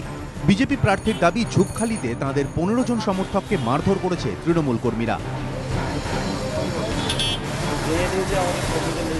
আমাদের এখনো পর্যন্ত 15 জন মতো ইনজিওর্ড আছেন এবং ওই আদিবাসী সংগঠনের যিনি নেতা সুকুমার সর্দার, তার মাথা ফাটিয়ে দেওয়া হয়েছে। কাটাখালীতে তিনি একটা ঘরের মধ্যে থেকে ফোন করেছিলেন। আমাদের ওখানে বহু কর্মী আক্রান্ত করার হাত কেটেছে, দুটো গাড়িকে ভাঙচুর করা হয়েছে। একই সঙ্গে পুলিশ ওখানে উপস্থিত, কিন্তু পুলিশের উপস্থিতিতেই বেড়মজুড়ে ব্যাপক লুট চলছে। যদিও হামলার অভিযোগ অস্বীকার করে খাদ্যমন্ত্রী জ্যোতিপ্রিয় মল্লিকের পাল্টা দাবি, বিজেপি প্রার্থী নিজেই সশস্ত্র অবস্থায় তৃণমূল কর্মীদের ওপর চড়াও হন। আজ দুপুর 2টার সময় শ্রমিক ভট্টাচার্য RSS এর 30 জন ছেলেকে নিয়ে যায়, যারা প্যান্ট পরে, যারা প্যান্টের খাপের মধ্যে ভজালি আর গুপ্তি ছিল, আর তার সাথে CPM এর 25 জন কমরেড যায়। পরিবারের লোককে বলে যে বলতে হবে যে এটা তৃণমূল কংগ্রেস করেছে। তখন গিয়ে হাজির হয় আমাদের 5-7 জন কর্মী। তারা গিয়ে ঘিরে বলে কেন বলবে? বিজেপি প্রার্থীর ওপর হামলার অভিযোগ পেয়ে গ্রামে যান SDPO। পরিস্থিতি নিয়ন্ত্রণে এলেও এখনো উত্তেজনা রয়েছে ঝুপখালিতে। আব্দুল ওয়াহাব ও সমীরণ পাল, ABP আনন্দ, উত্তর 24 পরগনা। মইদুলের কাছে আসবো। মইদুল, কমিশন নিয়ে প্রচুর আশা ভরসা, কমিশনের তরফ থেকেও দৃঢ়তার সঙ্গে নানা কথা শোনা যাচ্ছিল, কিন্তু আলটিমেটলি দেখা গেল যত গজরে ছিল কমিশন ততটা বর্ষালো না, এবং বজ্রাটুনি ফোসকা গেরো কোথাও একটা বলা যায়। আলটিমেটলি কিন্তু ওয়েবক্যাম, হেলিকপ্টার, CCTV, কেন্দ্রীয় বাহিনী কিচ্ছু কাজ করলো না, জোরজার মুলুকতারি হলো এই নির্বাচনে। তো কি বলবে, মানে এ তো মানে প্রথম বিশ্বের একটা নির্বাচন ঘিরে এই ছবিগুলোর একটা ছবিও ভাবা যায় না। আফগানিস্তান, মিশরে অবশ্য হয়, কিন্তু এই রাজ্যের এই ছবিগুলো কি প্রমাণ করছে? মানে দেখুন, এখানে আজকে যে চিত্রগুলো আপনারা দেখালেন সেটা গণতন্ত্রের পক্ষে তো একদমই শুভ নয়। কিন্তু আমার সব থেকে এটা অবাক লাগছে যে মাননীয় মুখ্যমন্ত্রী এবং তৃণমূল নেত্রী, উনি যখন সরকারের পরিবর্তন যখন ঘটেছিল তখন উনি বলেছিলেন যে বদলা নয় বদল চাই, এবং উনি বলেছিলেন যে বিরোধীদের আমি সময় বেশি দেব। কিন্তু এখন যেটা হচ্ছে যে কথা এবং কাজের মধ্যে তো ফারাক দেখা দিচ্ছে। তাহলে পরিবর্তনটাই বা কি হলো? আগে হচ্ছে বিরোধীরা হচ্ছে কমপ্লেন করতো যে বুথ দখল হয়েছে, এই ধরনের খুন দাঙ্গা, এই সমস্ত হচ্ছে, কতটা তার সত্যতা ছিল কতটা না সত্যতা আমি সেটার দিকে যাচ্ছি না, কিন্তু এই অভিযোগ তো উঠতো। এখন এবার অভিযোগ, সেই একই অভিযোগ হচ্ছে, বিরোধীরা আবার সেটাই একই অভিযোগ তো তুলছে, আপনারাও টিভিতে দেখালেন। এখন তাহলে কথা এবং কাজের যদি এত ফারাক হয় তাহলে সেটা তো খুব মুশকিল। দ্বিতীয়ত যে হচ্ছে সাধারণ মানুষকে, উনি তো মা মাটি মানুষের কথা বলেন, তো সাধারণ মানুষকে যদি ভোট দিতে যদি না দেওয়া হয় তো সেটা তো একটা মানুষেরই তো অপমান করা হবে। মানে মানুষের তো একটা গণতান্ত্রিক অধিকার যে সে হচ্ছে ভোট দেবে, কাকে ভোট দেবে, কি ভোট দেবে, এটা তো অন্য কেউ ঠিক করে দিতে পারে না। এবং নির্বাচন কমিশনের যে আজকে যে রোল ভূমিকা দেখলাম, মানে আমি ব্যক্তিগতভাবে খুব হতাশ। এরকম একটা রোল আশা আমরা কেউই করি, এবং আশা করব যে এখনো দুটো ফেজে নির্বাচন আছে পশ্চিমবঙ্গের রাজনৈতিক সংস্কৃতি যেরকম গতকাল চর্চা হয়েছিল 50-60-এর দশকে, যে ধরনের একটা রাজনৈতিক সংস্কৃতি ছিল, একটা সৌজন্যবোধ ছিল, উনি যদি সত্যিকারের যদি একটা পরিবর্তন উনি চান তাহলে সেরকম একটা ভদ্রসভ্য একটা রাজনৈতিক সংস্কৃতি, একটা সৌজন্যবোধ দেওয়ার সেরকম একটা করার দরকার আছে। এবং নেক্সট দুটো ফেজ আছে, এখনো 23টা লোকসভা কনস্টিটিউয়েন্সিতে হচ্ছে নির্বাচন হবে।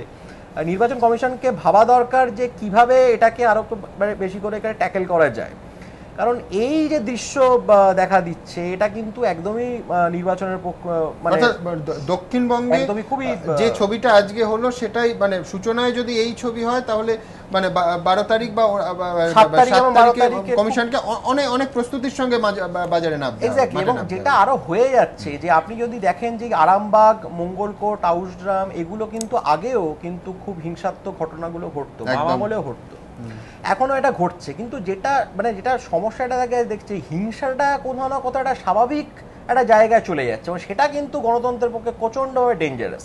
মানে হিংসা যদি একটা স্বাভাবিক হয়ে যায়, স্বাভাবিকতা যদি পেয়ে নর্মালসি চলে আসে, যে ঠিক আছে ওরকম তো ওরকম জায়গা তো ওরকম হয়েই থাকে।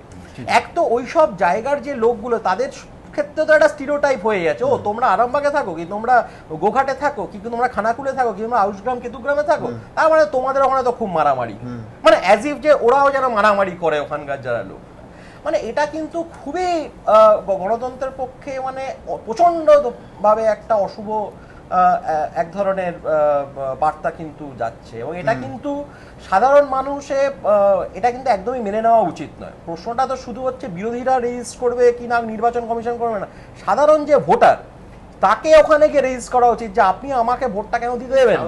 এই সাধারণ মানুষের কাছে তুমি এক্সপেক্ট করবে আজকে যে ভদ্রলোক তার স্ত্রীর সঙ্গে ভোট দিতে গেছিলেন, এই গুন্ডা বাহিনী 5-6 জনকে তিনি রেজিস্টার করতে পারেন, কিন্তু অরণ্যদেব বা সুপারম্যান নন। সেটা ঠিক, একদমই ঠিক। কিন্তু আপনি এটাও লক্ষ্য করুন যে সাধারণ মানুষ কিন্তু, নাগরিক সমাজ এবং সাধারণ মানুষ কিন্তু এরকম আরো অনেক ইস্যুতে কিন্তু রাস্তায় নেমেছে, কামদুনির ইস্যুতে তারা রাস্তায় নেমেছে। তো এটা যদি তাদের নিজেদের মধ্যে যদি, যে পাড়ায় তারা থাকে, তারা নিজেদের মধ্যে যদি একটা সলা পরামর্শ করে, যে আপনি যদি দেখুন এই যে লুম্পেন যে ফোর্স, এই লুম্পেন ফোর্স কিন্তু একসঙ্গে 3-4 জন থাকলো তারা খুব ভয়, কিন্তু একা যদি আপনি তাকে পান, আপনি সংগঠিত হওয়ার একটা প্রয়োজন আছে, একটা সংগঠিত হওয়ার প্রয়োজন আছে। আপনি পাল্টা যদি সাধারণ মানুষ যদি পাল্টা একটা চাপ সে করতে পারে, তাহলে একটা কোথাও না কোথাও একটা গণতন্ত্রের প্রতি একটা আশার একটা জায়গা তাহলে আমরা দেখতে পারি।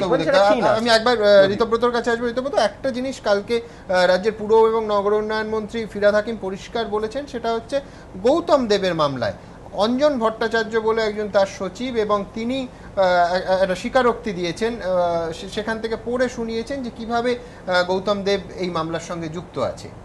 এই ঘটনাটাই প্রমাণ করে দিচ্ছে যে রাজ্যের প্রশাসনটা কিভাবে চলছে, এক হাতে সমাজ বিরোধী, এক হাতে পুলিশ। এই যে গোপন জবানবন্দি আপনি যার উল্লেখ করলেন, 164 সিআরপিসি, এই 164 সিআরপিসি অনুযায়ী কেউ যদি গোপন জবানবন্দি দিতে চান, ম্যাজিস্ট্রেরিয়াল কনফেশন, ম্যাজিস্ট্রেটের সামনে গিয়ে জবানবন্দি দিতে হয়। এবং আইন কানুনে যা লেখা রয়েছে, মানে দেশের আইন কানুনে, তৃণমূলের আইন কানুনে নয়, দেশের আইন কানুনে লেখা রয়েছে এই গোপন জবানবন্দি দিতে গেলে ম্যাজিস্ট্রেট থাকবেন আর ইনভেস্টিগেটিং অফিসার থাকবেন আইও। আমি এটা বিশ্বাস করি না, এবং তা প্রকাশ্য করা হবে না, আসবে যখন মামলা আসবে, মামলার সময় সেটা ওপেন হবে। কিন্তু আমি সাংবাদিকতার দিক থেকে বলতে পারি, মানে এথিক্যালি এবং আইনত কোনো সাংবাদিক 164 প্রকাশ করতে পারেন না। এবার ব্যাপার হচ্ছে এটা তো ম্যাজিস্ট্রেট এবং ওই ইনভেস্টিগেটিং অফিসার এবং এই অপরাধী 3 জন ছাড়া, মানে যিনি অভিযুক্ত, তাদের কারোর জানার কথা নয়। তিনি বলছেন ম্যাজিস্ট্রেটের সামনে, আর আইও উপস্থিত রয়েছে। এখন সেটাও তৃণমূল কংগ্রেসের সাংবাদিক সম্মেলনে এই রাজ্যের প্রশাসনের হাতে চলে যাচ্ছে। এই একটা ঘটনা সিঙ্গল আউট করে দিচ্ছে। কালকে গৌতম দেবের ওই প্রশ্নগুলো, সাংবাদিক সম্মেলন হয়েছে আলিমুদ্দিন স্ট্রিটে, বোম পড়েছে তৃণমূলের সদর দপ্তরে, বোম পড়েছে কালীঘাটে, যার ফলে কোনো প্রশ্নের কেউ উত্তর দেননি, নানান অন্যরকম কথা বলেছেন। এবং এই যে ঘটনাটা, গোয়েন্দা প্রধান বিধাননগর জেলে তিনি বলেছেন যে না, ওই 164 এর ওই 102 নম্বর কেসে কোনো 164 নেই, তিনি তার মতো করে ক্লারিফিকেশন। গতকাল তো যা তৃণমূলের সাংবাদিক সম্মেলনে বলা হয়েছে, সংবাদ মাধ্যমের মাধ্যমে গোটা রাজ্যের মানুষ তা শুনেছে। এইখানেই বিপদ, এক হাতে সমাজ বিরোধী, এক হাতে প্রশাসন, তাণ্ডব চালিয়ে যাচ্ছে এই সরকার। ম্যাজিস্ট্রেটের কাছে গোপন জবানবন্দি তা কি আদৌ প্রকাশ্যে আনা যায়, প্রকাশ্যে কোর্ট করা যায়? ভারতবর্ষের আইন এবং নীতি নৈতিকতা ঠিক কি বলছে? মঙ্গলবার সাংবাদিক বৈঠকে সারদাকাণ্ডে হিডকোর প্রাক্তন জনসংযোগ আধিকারিক অঞ্জন ভট্টাচার্যর দেওয়া গোপন জবানবন্দির উল্লেখ করে সিপিএম নেতা গৌতম দেবের বিরুদ্ধে আক্রমণ শানান তৃণমূল নেতা তথা রাজ্যের মন্ত্রী ফিরহাদ হাকিম। এরপরই আইনজীবী মহলের একাংশে প্রশ্ন উঠতে শুরু করেছে, তিনি কি আদৌ কোনো গোপন জবানবন্দি এভাবে সাংবাদিক বৈঠকে পড়তে পারেন? প্রথমেই দেখে নেওয়া যাক কি এই গোপন জবানবন্দি।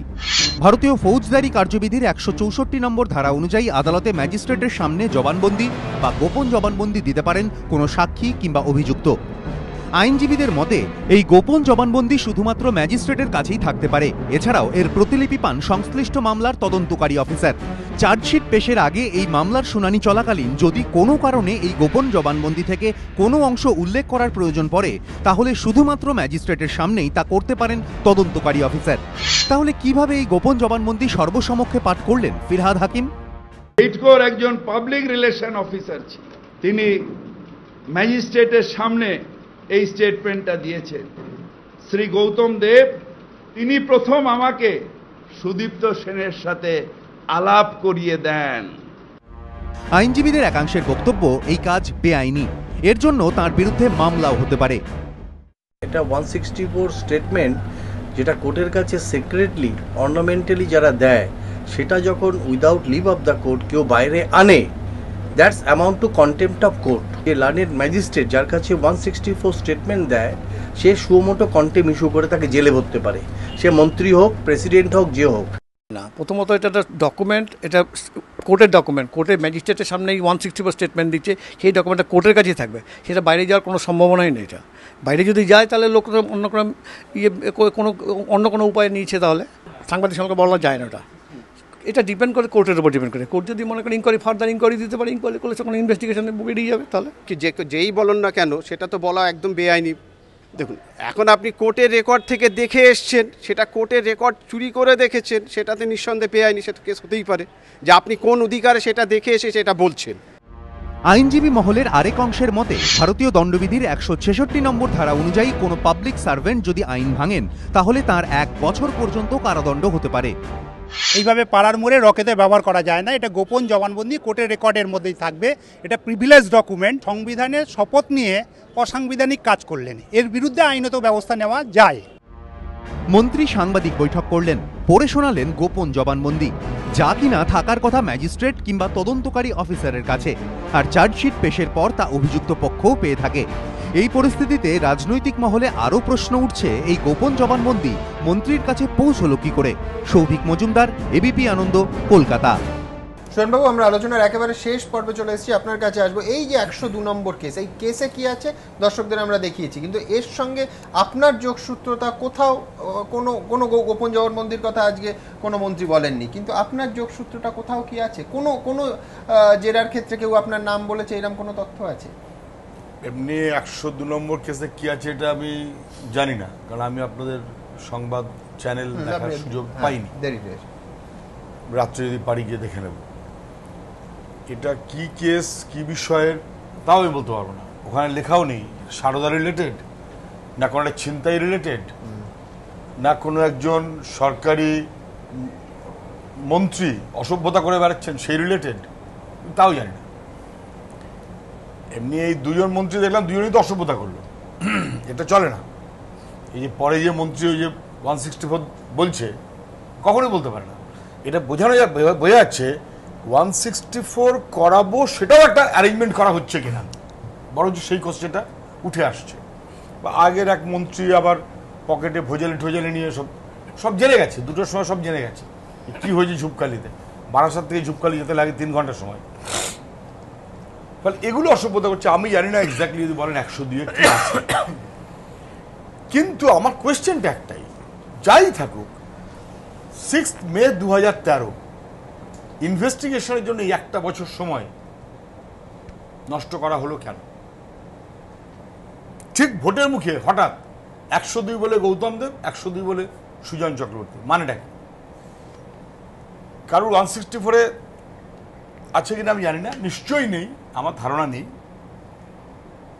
আমার কোনো সম্পর্ক 102 আছে কিনা তাও বলতে পারবো না। কেসটা কি তাই আপনাকে আমি এটা বলতে পারি যে 102 নম্বর কেসে চার্জশিট হয়নি। গতবার যে কেসটায় আমাকে ডাকা হবে বলে জানানো হয়েছিল 35টা কেন 37, ওইটা বোধহয় এখন আর কোথাও নাম ঢোকার করে জায়গা বোধহয় টেকনিক্যালি নেই।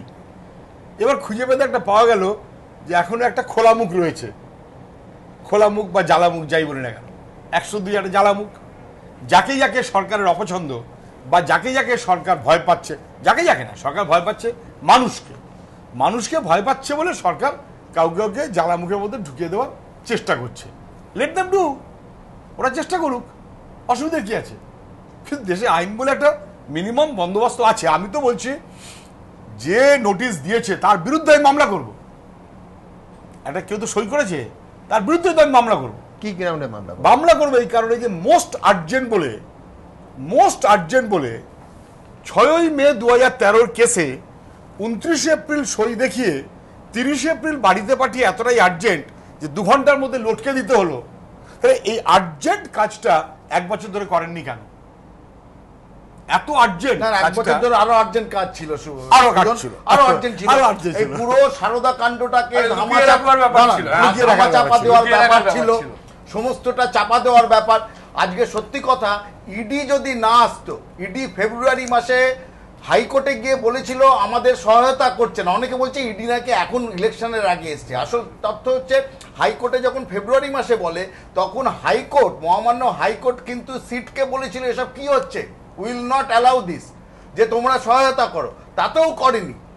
সুপ্রিম কোর্টের আদেশ পেয়ে ইডি এখন কাজ করছে, করে যখন প্রথম যে স্ফুলিঙ্গগুলো দেখা যাচ্ছে তাতেই এদের মাথা খারাপ। এরপরে তো অনেক মন্ত্রী, অনেক নেতা টানা হবে। সুতরাং আপনি বলতে পারেন না ওরা ব্যস্ত ছিল না এটা বলবেন না, ওরা ব্যস্ত ছিল আপনার কেসের দিকে নজর দিতে পারি অন্য কাজে। একেবারে আপনাদের সবাইকে অজস্র ধন্যবাদ। আমাদের সময় শেষ। আমি শেষে শুধু এইটুকু বলতে পারি যে 17 জন প্রতিনিধির ছবি এই অনুষ্ঠানে আপনাদের সামনে আমরা তুলে ধরলাম, আজকের নির্বাচনে যে ছবি এবিপি আনন্দের ক্যামেরায় ধরা পড়েছে, এখনও 2 পর্যায়ে নির্বাচন বাকি আছে। কমিশন আরও সতর্ক হবে, আরও তৎপর হবে আমরা আশা করব, এবং এ রাজ্যে সত্যি সত্যি শুধু বলার জন্য সাংবাদিক সম্মেলনে কথার কথা নয়, সত্যি সত্যি যেন অবাধ, সুষ্ঠু এবং শান্তিপূর্ণ নির্বাচন হয় আগামী 2টি পর্বে। এই আশা নিয়ে এই অনুষ্ঠান শেষ করব। আপনাদের চোখ থাকুক এবিপি আনন্দ।